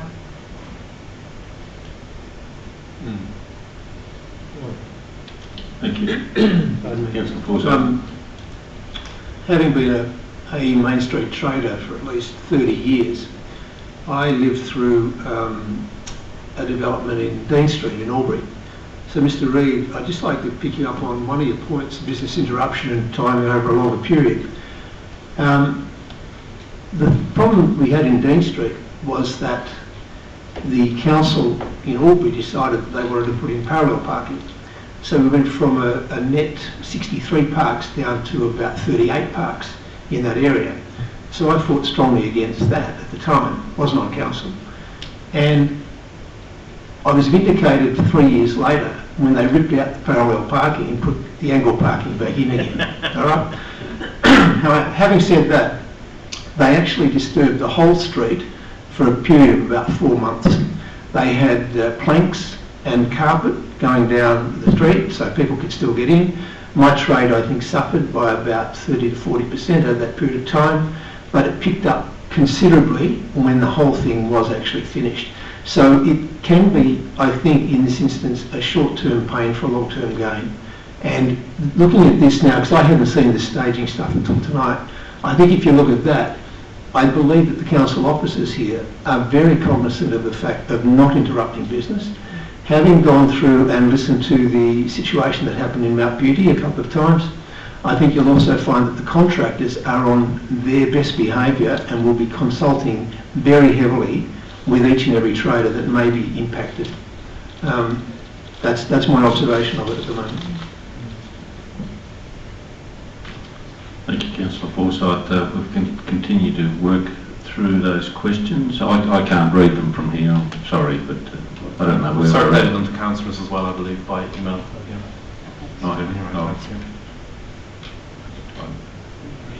So the first one is in relation to, your first comment, Jason, was in relation to your surprise about the timing, that this feels like it was sprung upon you. And so I was just flicking through some previous presentations. So during the Alpine Meadow Places design project, there was significant consultation throughout it, and the most recent was after we received feedback on the draft concept designs, which are available on public exhibition from the 18th of November through the 16th of December. And then we actually received some late feedback from yourself after that period, that all feedback's good feedback, and we met with you and a number of other stakeholders as well, and we actually met one-on-one with stakeholders and listened to the concerns that were raised, and then we went back, we worked with the landscape architects to work out what could be achieved and what could work, what couldn't work, and then we actually met with the majority of people that provided feedback in the room next door there, and we talked through what we'd heard and what changes we'd made, what changes we couldn't make either. And one of the comments, one of the key things there was around about timing. And at that time there, I recall talking about these works being done on two windows, one post Rod Run pre-Christmas, and the other being available, and the other being the after school holidays through to Anzac Day, being the two windows there. So my recollection is that we had discussed that, so it does come as, I guess, some surprise. I know there's not more autonomy about the notification of sorry, that's probably a misunderstanding. Understanding the timing of the works. Yep. Sorry, Mr. Mayor. I'll allow the conversation because... Just for clarification purposes, but it's more about the last conversation I had, we were going to be consulted about the timing on a very... On the staging. So in response to that, I guess Francine's had this information for some time since tenders came in. When the tenders come in? 11th of November. So we've had this information. We know the community wants to hear it.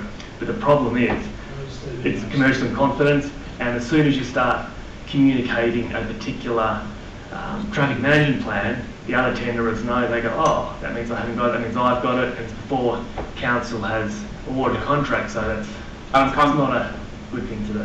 And just again, Mr. Mayor, I'm conscious that we don't want to be sitting here today going, we're right and other people are wrong. That's not at all what we're trying to do. We're just trying to go through, and the history is probably not overly beneficial, but there has been, I'm looking at emails here on the 8th of November to yourself talking through some aspects of the timing, and there's there's bits and pieces, but I just yeah. refer to my last conversation, we were assured that we would be notified of the exact time and that would Well, that was always our intent. If you look at the update, the intent was always post-tender to work through the time.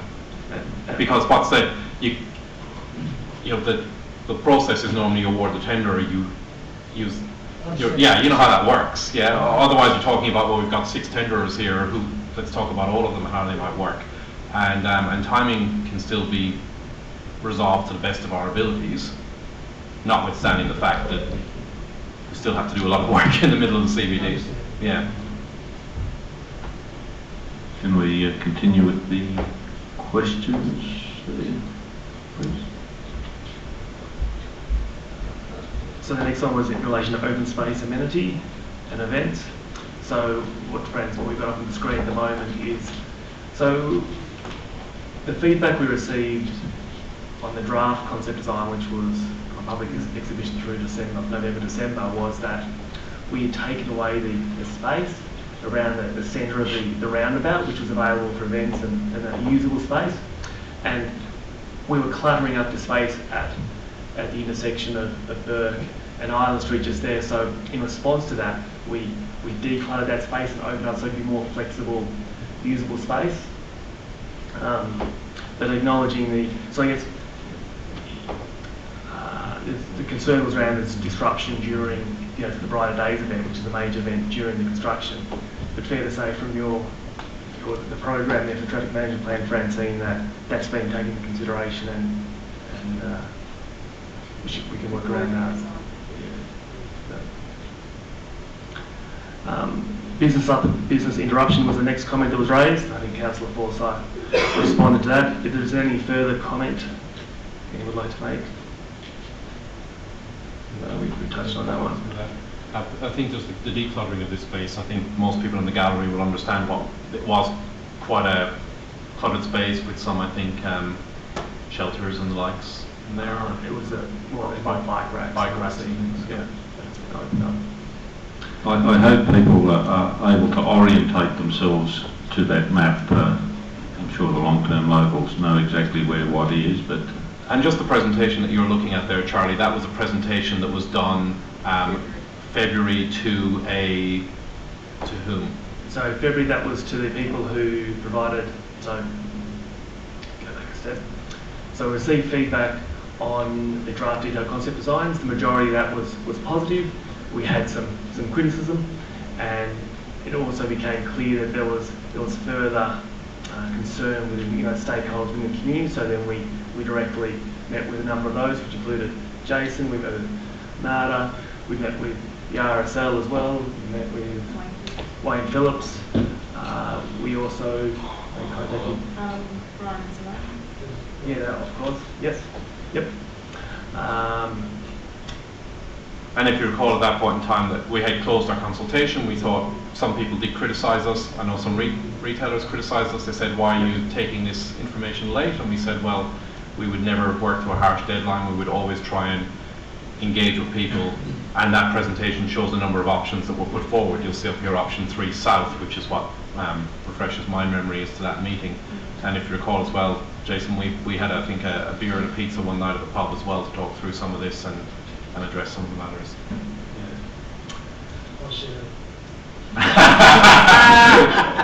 You are actually going to I a few beers.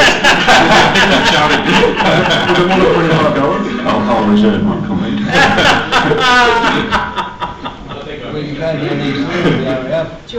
So the next comment was that the streetscape doesn't require changing. I don't have a response to that. I mean, as we go through this, I see a very strong alternative for councillors to do nothing. I mean, I think that's a real alternative that achieves the objectives of some people. But I suspect in the long term, doing nothing is not going to be a viable option. Through you, Mr Mayor, I see that as an option as well, but I also see this as an opportunity to give the people in the gallery confidence that this is possibly, the best option as opposed to doing nothing. As well, Councillor Roper, one of the things we've done here is the scope of this project is quite narrow. So as most people know, we're not trying to do outside the front of the Alpine Hotel. We've really narrowed that scope in because what we're rushing forward, say at Porponca and spending $1.7, $1.8 million, in Brighton we're spending less than half that because we want to build the confidence of the community that we can actually do a small part of the works and deliver on it. Probably my biggest concern is that the part that we're doing will really be quite modest and it will just be a renewal and a refreshing of what's there, but unlike, say, the works we have planned for Porponca and Murderford, it won't be transformative at this point. If we get the confidence of the community that we've done the first step, done it on time, on budget and engaged well then of course we'll want to move forward and pursue further steps. But right now it's a pretty small, constrained project. The next point raised was the memorial should be constrained to the clock tower. And I recall having a discussion in there with yourself and Wayne Phillips and RSL representatives as well around about how that space can be used for Rotary markets and the concerns the RSL have had wanting to constrain that area there. Right? I think that's somewhat unresolved still at this point. I don't think what's being proposed here actually lends itself either way. You might have a different view to that. I think it still means that the space there, let's say where the seating is, that can still be used for other uses there. It definitely will make it difficult to drive a hot rod into there. That's going to make that very difficult. So is that seating going to be removable? No, so that seating it's not removable. No, it'll have rock. Stone, thank you. So the entrances can be anything between, say, they can be probably up to 3 metres wide with ease, the bollarded entrance. And that bollard's removable for maintenance purposes. But the seats aren't removable. Because they're stone seats. And in response to so in that area just there where you see the 5 seats, previously that was one connected seat, and so the feedback we received there wanting to allow people to disperse through there, and also reduce the 6 trees there to 4 trees, as you see there as well. And if you recall, Jason, that was one of the things that I know was your previous feedback around going from 6 to 4, and we've accommodated that, and the permeability of the seating, as Charlie said. You want to? I think it was discussed and that was too, because the restriction of everybody standing at the window for the minute sale. Francine, can you talk to the species and give us we also we spoke about higher fallen trees or damaged trees, but I shouldn't interject, I should let you go because that's all.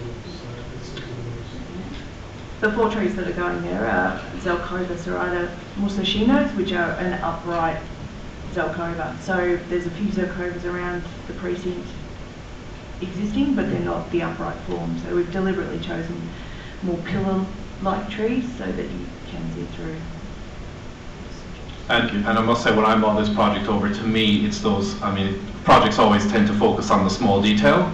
If you recall previously, we were discussing the planter outside the front of the Alpine, which is not in scope at the moment, but when I think of this project, I think those 4 stone seats are probably the most critical difference between the parties, is because they do create a less permeable space. We wouldn't jump away from that, but certainly we have very strong community support to have a space that can be used day in, day out from people like NAA. We have strong support from the RSL for a more reflective space, and then on the other hand we understand that they do no doubt not prohibit, but they do restrict access to that area. Can I just ask you a question? Can you just hand to the left? Yeah. So the area of West Mafeking, which is coming up later, there is no change. This is the map that you're now referring to, which doesn't have any change to the West Mafeking area. So you asked us to do some work in West Mafeking to protect the trees there, and we're proposing to do that work. Can we maybe come to West Mafeking in a minute, if that's okay, Mark? I'm saying that's the plan that everybody's talking about. So it shows the scope of the work. We'll come to that. Thank you. Yeah. I will, members of the gallery, should there be a question during this conversation, at the end of this conversation, I will ask if there is something more pertinent that we've overlooked, and I'd invite you then to raise that at that point, and hopefully we can discuss that. Thank you.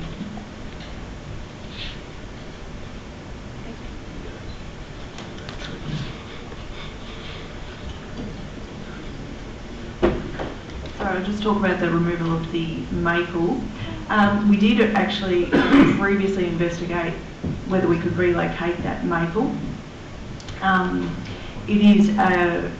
We had an arborist report done on all the trees that we were looking to retain or try and relocate. The advice was that its health was fair and its structure was fair to poor. It could be relocated at an estimated cost of $45,000 plus $600 a month for 2 years to maintain it. And given its poor form, it really, in summary, was not worth trying to relocate, and we'd be better off replacing that. And as we know, the change to the centre median curb necessitates the removal of that tree and the thuya, which is the one you referred to as the Christmas tree.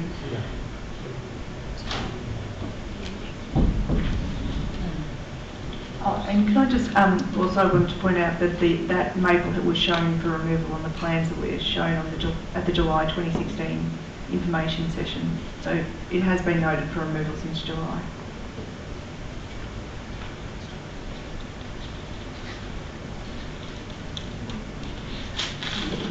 The next comment was around the clock tower appearance and the desire to change that. Was that correct? That was around the softening, which you've got in the plan. Okay. So yeah. Yep. Okay. So the planning permit we've already discussed? Yep. The next comment was that it feels rushed. My final comment there. I guess I just like to reiterate all the consultation you've undertaken along the way. But I do acknowledge that during the election period it's a lot more difficult to communicate with the public, and we have to go through a strict approvals process for anything we put on Facebook, for any engagement we undertake, and that during that period there that has put a limit on. So Mr. Bird just had there, people always say, why does it take councils forever to deliver projects? And one of the reasons is we always have that reason why we just lose another year. So we could have said, election period, and as some people in the gallery will know, the election period absolutely restricts us in our communication across Facebook, media, a whole heap of things. So we could have gone, yeah, you know what, election period, excuse, tick, lose another year, deliver less of our capital works programme, push everything back. That's what councils across the state do year in, year out. You come next year, you have another excuse why not to deliver. And I guess we've made the decision that I've been CEO for over 3 years now. I've been pushing for this project for 3 years. So with the will in the world, we're still, it'll be some time before it's delivered. So, it's, we're trying to deliver what we say we'll do on time, on budget. And this is part of that, unfortunately, or fortunately. If I could just comment on that further. So this year we have our largest capital works program on record.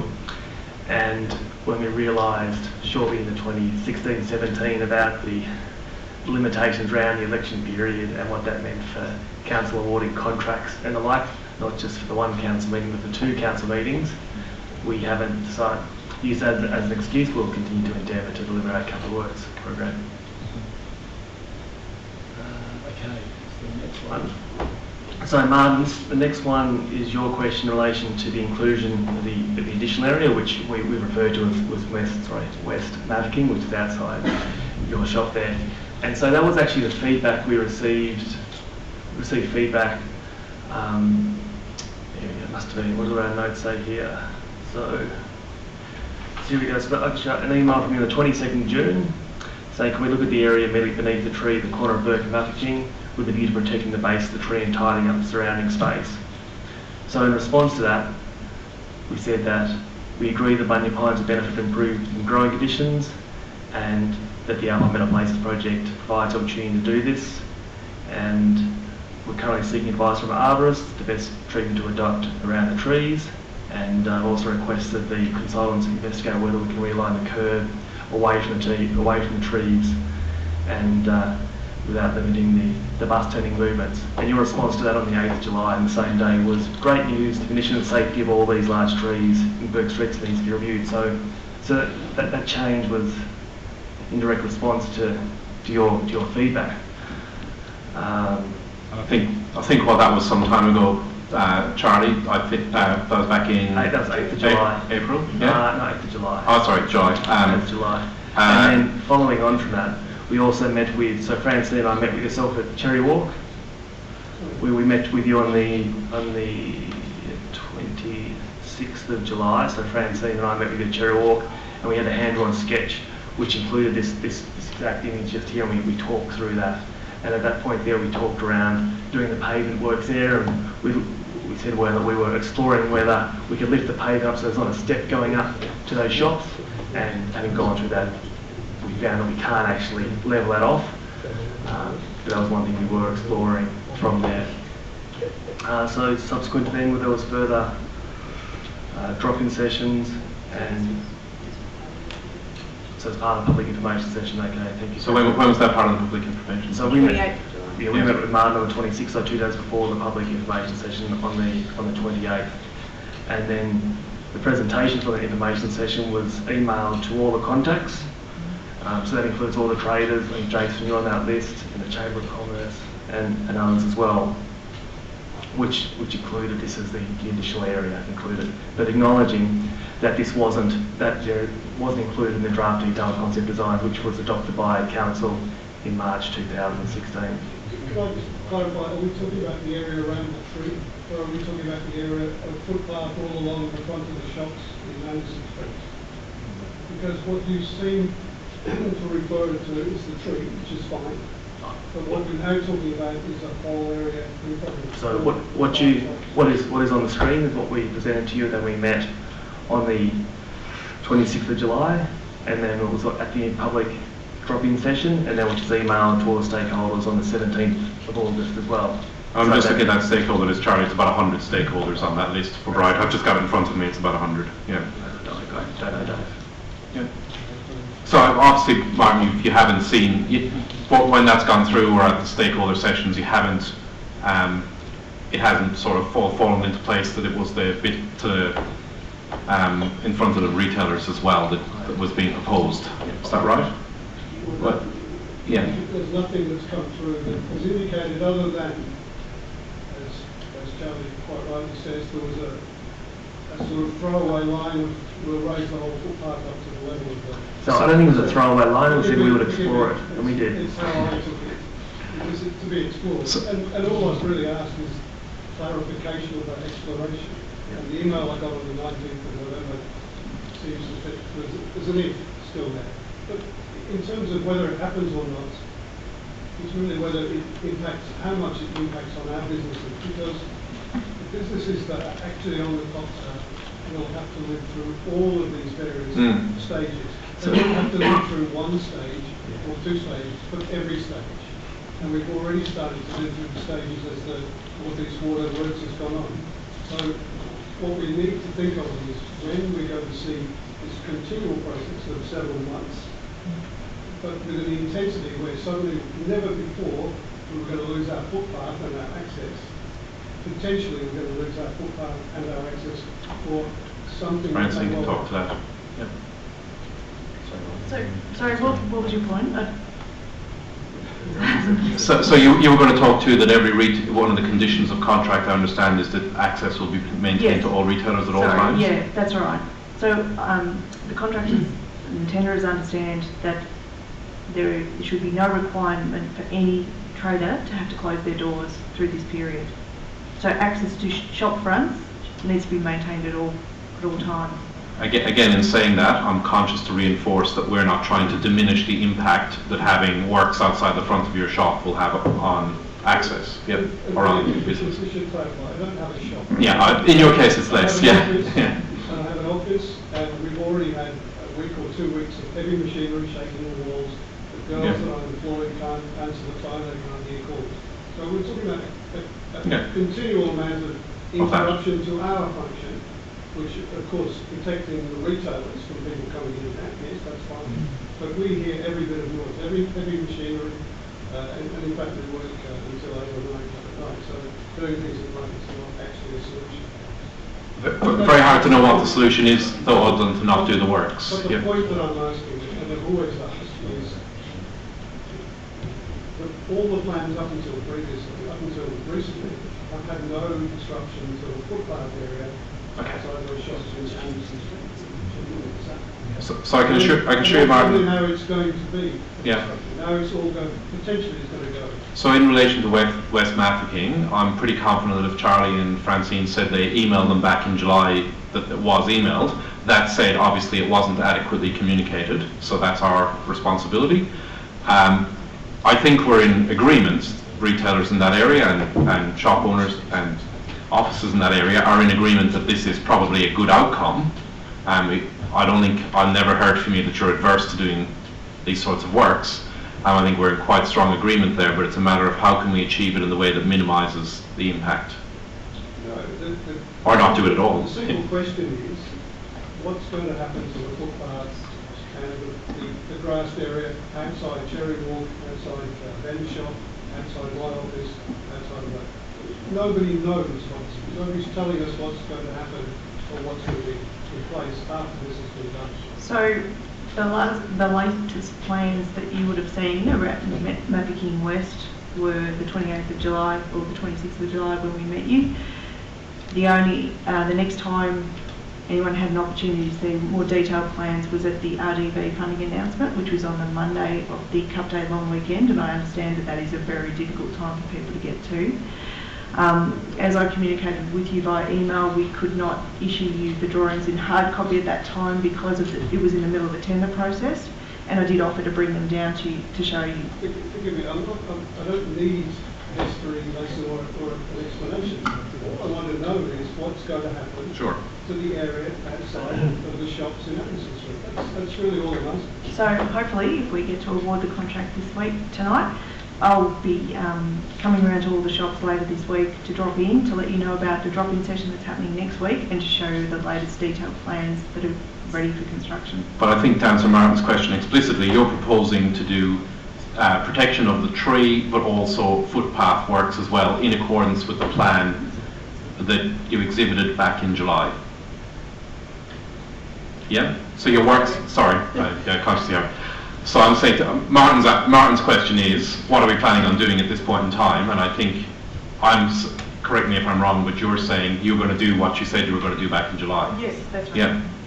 Which involves footpath.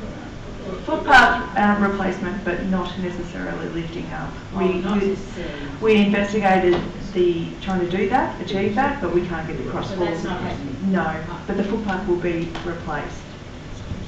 Footpath is being replaced. The footpath will be replaced, yes. Is there a need to replace the footpath? Probably, yes. Probably. What's the rationale there, Francine? We're not going to push for any like this. We've brought this extra work in what we felt was response to what you wanted. So we're not pushing for this. We just like to know what's going to happen. Yeah, we can. Yeah, sure. Yeah, no, that's fair enough. So I can talk it through. It's a bit hard without a pointer, so Charlie's going to go get one. did you want to stand up and walk over to the? I can. Yeah, as an interim solution.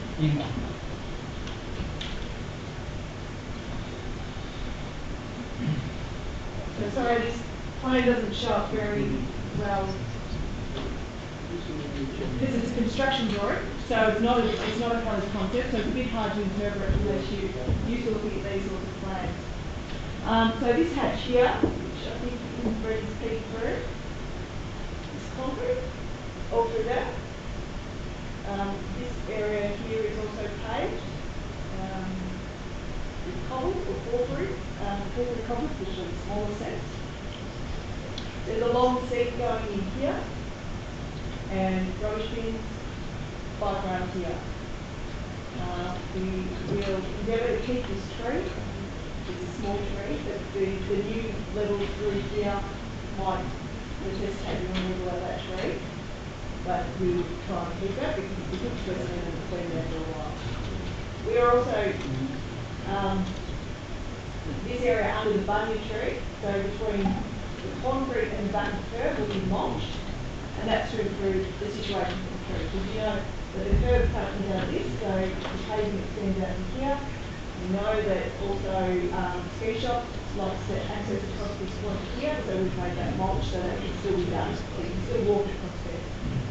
But otherwise this area is all grass. So we're still maintaining this large paved area that Cherry Walk used to for their outdoor dining. And the concrete is continuing up there. So just a slight change to this footpath as well, because difficult to see, but at the moment the footpath comes very close to the front of the street, and again to improve the outcome for this tree, we're trying to push that footpath further away. And the bike rack outside Cherry Walk? Yeah. You mentioned that. So it's a bike ride. Mr Mayor, if I could. Yes. The reason, we're not being pedantic about the aesthetics of this. The last 4 years since we moved into this location, we've worked with Councillor Dave and Charlie's predecessor to deal with floodwater as a result of the last time this was done. We've had to replace several of the veranda posts. The Shire had to raise the footpath. We've had to stop flooding water going into our car park. We've had a whole range of things that we've worked with council to do just to repair the poorly designed previous attempts in Island Street. So that's all we're concerned about. We just don't want to spend the next 4 years trying to fix up some problems that haven't been anticipated in this. So we're not asking for our office not to be bothered by these things. We're just simply trying to prevent the mistakes that we've seen in the past. But I get a sense that this is reasonably resolvable through some further dialogue over the next little while. All we've ever asked for, David, is of course. Is a copy of the plans without trees on them. So we can actually see the curbs, the gutters, the line of the land. No, accept that, and accept that we haven't provided you with enough clarity on what's going on in that area. It's something that emerged only, whatever it was, 4 or 5 months ago. So we need to do more on that front. But I'm not sitting here alarmed that we won't be able to reach some sort of agreement on it. And indeed, anyone could say, why the hell are we bothering to do any of this or any? I mean, you can apply that argument to the whole project. But yeah, no, I get that. In one step, we're hugely supportive, and as you know, we've been actively involved in the process. I appreciate that. It comes down to a very critical point where we've had 4 years of history of flooding, of rotten posts, of denied access to parking, etc., etc. We just want to get that corner clear. And as you know, this area, Mafeking Square, doesn't incorporate Bourke Street. So there is still an area between there and what's being planned. Where there are real issues that we're aware of as well. And Anderson Street, and Gavin Street, and Barnett Street. So that's what we're Councillor Roper asked earlier on how much in the bank. I checked in the meanwhile, we have just over 14 million in the bank and growing. So what we're trying to do is get something. We've had our lowest rate increase in the state last year. So we're trying to get, our balance keeps growing, our rates are low, we need to get some money out into the community, and that's what we're trying to do here. I will tell you that we did ask for the drainage plans, if you remember. So can I just point out that we did, in response to your queries, Martin, we've made sure that we've got sufficient drainage through here on the edge of Mafeking, and this drain here connects across to this direction here. So that's been thoroughly reviewed following your feedback to us. Thank you. We'll move on, I think.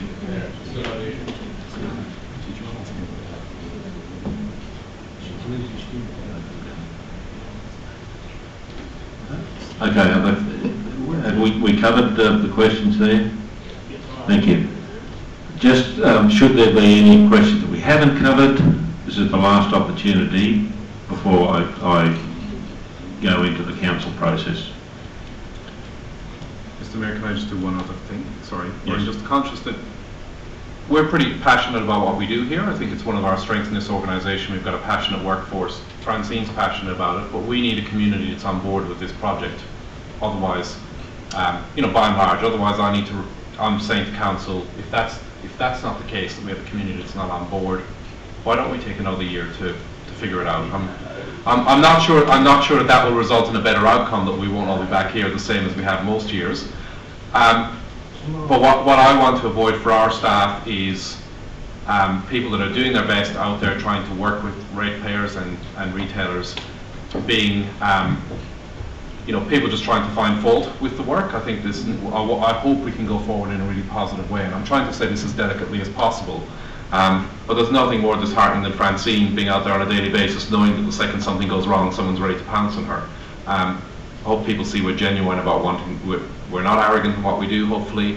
We think we've listened very solidly, and we're genuine and absolutely wanting to do the very best we can, and we've gone through a lot of hard yards in this organisation to be able to free up the funds to do this project, something that hasn't happened in the previous 3, 4, 5 councils. So So I guess that's my hope, and I'm hoping that that some of what we've spoken about tonight has allayed some fears. If it hasn't, I'm not sure where to. Thank you. I think Mr. Black, I think you had one question. I think I'll call it at that. Thanks, Mr. Mayor. Just a couple of clarification points. It was mentioned that the clock tower should be reserved as the memorial space. I'd just like to clarify that in 1900, the Bright Shire Council declared Mafeking Square a war memorial in response to the relief of the siege of Mafeking during the Boer War. So in fact, Mafeking Square has been dedicated by this council for 116 years as a war memorial. As far as the use of the centre of the square during festivals and things, we clarified this back in July when we said that from the RSL's perspective, we have no problem with that space being used except for the clock tower steps and the clock tower itself. We have no problem with that being used for community-related functions rather than commercial trading within that bollarded area. But as far as everything else is concerned, we had no problems. And we believe that the current design for Mafeking Square, for the centre area, makes it a usable space for the first time in many, many years. At the moment, it is just simply barren, and we believe that the current design makes it more attractive. And the last time I've got any evidence of anybody using the centre of that square for a family activity or whatever was back in the 1950s when there was actually a little lawn area around the clock tower.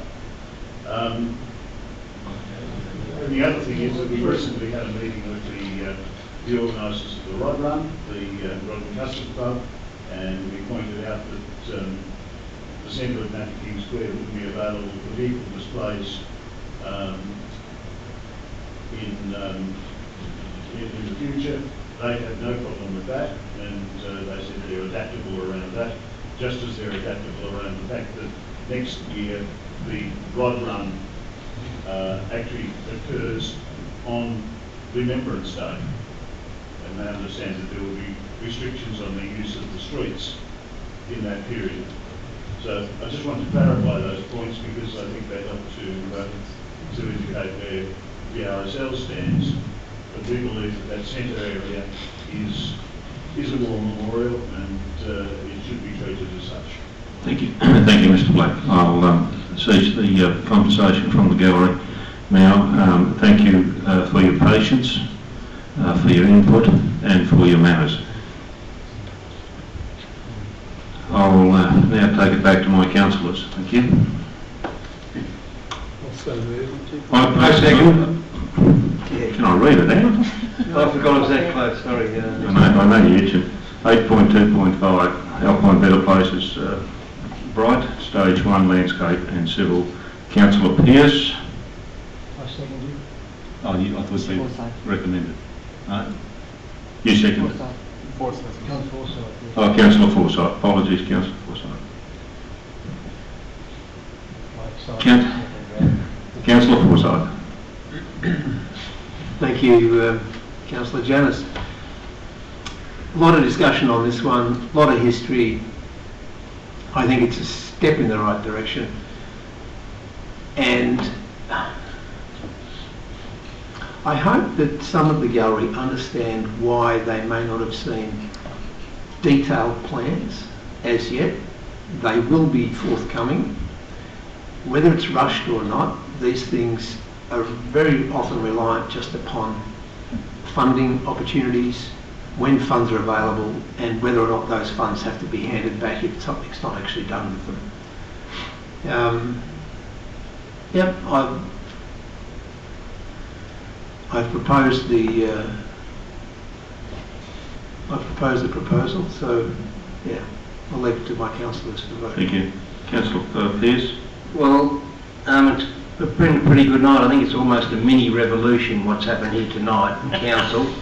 In my time on council, it's the first time I've seen this approach. in my time in council where we've calmly sat down together and I've seen bigger fights over one tree than what we're talking about here.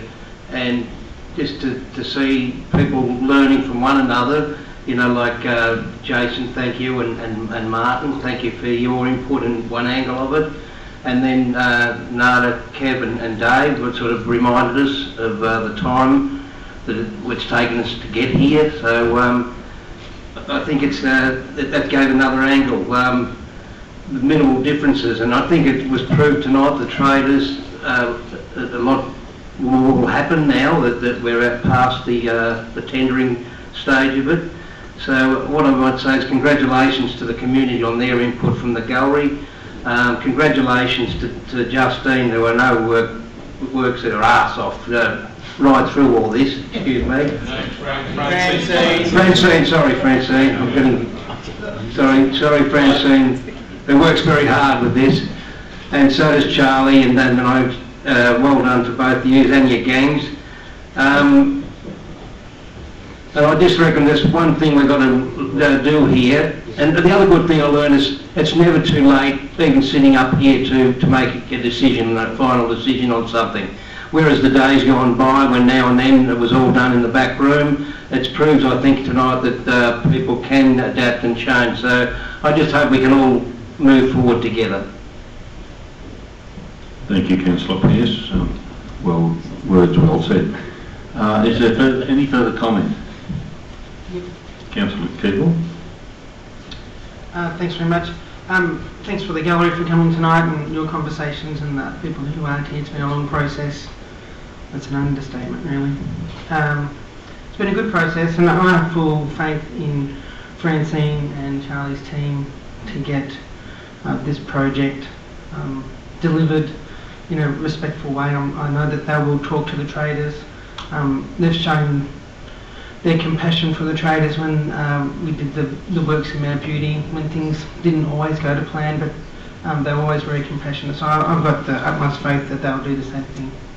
Thanks. Any further comment, Councillor Roper? I'd like to apologise on behalf of Council for the council election period happening when it happened, this project's timelines and the inability during that process to provide a detailed document of what this project was going to look like. So I have every faith, following up what everyone else has said, that we can deliver this project, and that if there is any issues on the way through, that they will be dealt with appropriately. I think there is still room for some minor discussion around some of the stuff in this. You know, that it's only window dressing. We've got to be, we have to be realistic. This is an opportunity to get the street right, the pavement right, and to tidy up some stuff that's needed to be doing for a long time. So I'm looking forward to seeing what the vote is. I'm still considering what my options are here, but thank you all for behaving in a civil manner this evening. It actually has been a huge departure from what you'd normally expect in a council meeting, and it's been interesting. It's going to be interesting to watch back on YouTube later on. Any further comment? Councillor Forsyth, will you write a reply? Yes, I'd just like to thank my fellow councillors for thanking everybody else, which I was very remiss in doing. But no, let's put it to the vote. Thank you. So 8.2.5, the contract 1605,001. We'll take it to the vote. All those in favour? It is unanimous. Thank you, and carried. Good. There is, I'll remind you that there is an information session next week. What did you say, Francine? Next Tuesday. Next Tuesday. I'm sure you'll have a good roller. It'll be held at the library again. At the library. If it was at the hotel, Mr. Reid would probably buy you a beer and a, what else? Dim sum? It'll be held from 11 till 3 at the Bright Library it'll be a drop-in session where all the detailed plans will be. 11 till 3. Thank you. Can I just ask something? Is it ever possible to have those meetings outside of business hours? Yes, that's a good idea. That's fine. Last time we also had an information session at night on the same day, and we can hold one again on Tuesday night. Yep. We can? Yep. Thank you. Thank you, Francine, that's good. You So that would be from 6 till 7 next Tuesday. Thank you. Yeah, good job. Right, thank you. We're nearly at the end, and we do have a confidential matter to discuss at the last few pieces, so really if anybody wants to leave, I won't be offended at this point. Will the confidential matter be on YouTube? No. Thank you. I wish you a Merry Christmas too. I won't see you beforehand, so I hope you have a good trading time and a safe journey. No, I've still got to go, because we've still got a few more items to get to the end of that. Still just some items to discuss. Do you want to do them quickly? Yep. Item 9, Assembly of Councillors. I'll move it. Councillor Nicholas. Yeah. Councillor Keeble. Yep.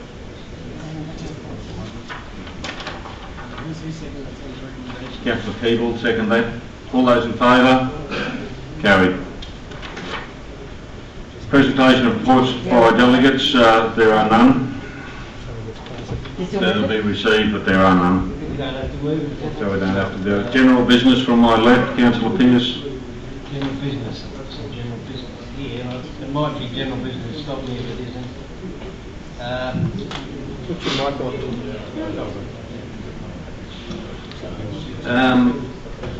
I got a phone call from Gwen McNally at Port Bunker, and she's an older lady, and she makes jam, her and 3 other girls individually, make jam for, and they sell it at the Wandy Hall and a couple of little events, and they were paying $122 each for their permit to cook jam at home. And then this year it jumped to $250. So I'm just thinking of how unfair is it, these 4 mature ladies making jam for a couple of bob, probably not making much money out of it. It gives them something to do, a lifestyle, etc. And I just wish we didn't have to almost double. So Councillor Pearce, probably, I don't know if this is really council general business, but... Yeah, obviously that's not me, but is it? But I think something about that story seems not correct, if I'm honest, that it would go from 122 to 245 for the same... Okay, we'll look into it. Yeah. I just wanted to tell a nice, other I'm going to have a look in a minute, but it doesn't seem quite right, yeah? Right, thank you. Any other business? No, that'll do. No. Councillor Nicholas. I don't have any. Thank you. Councillor Keeble.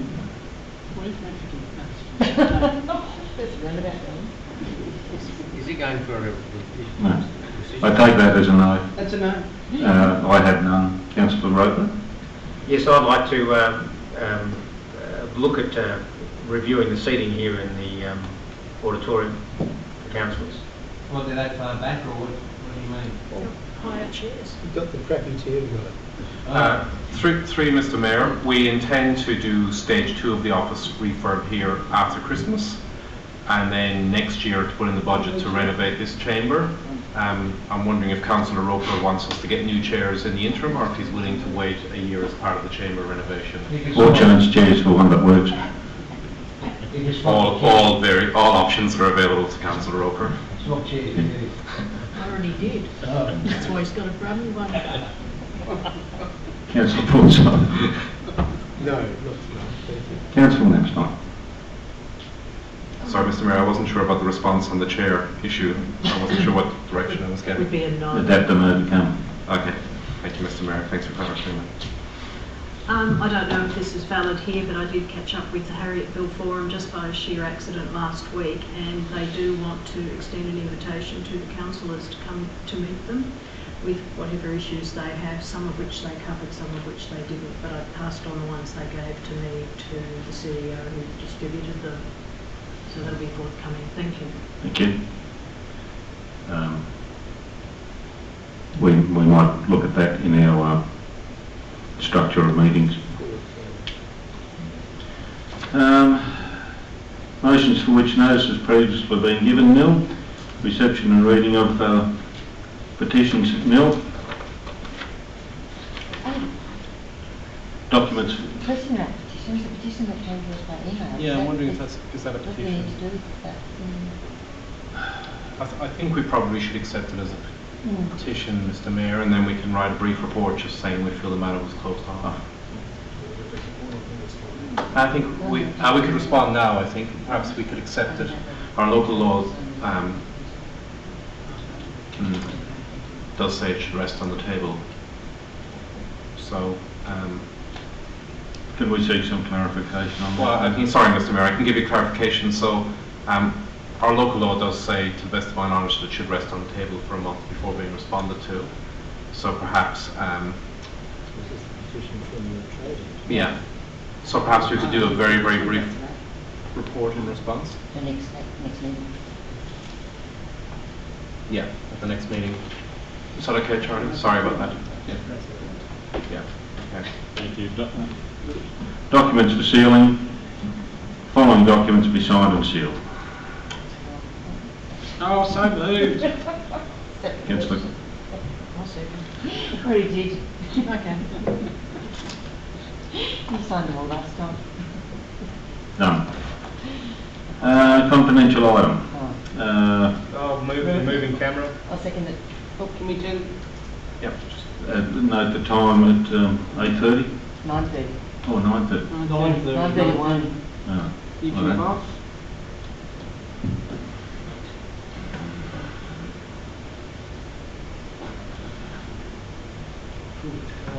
Been cold all night actually.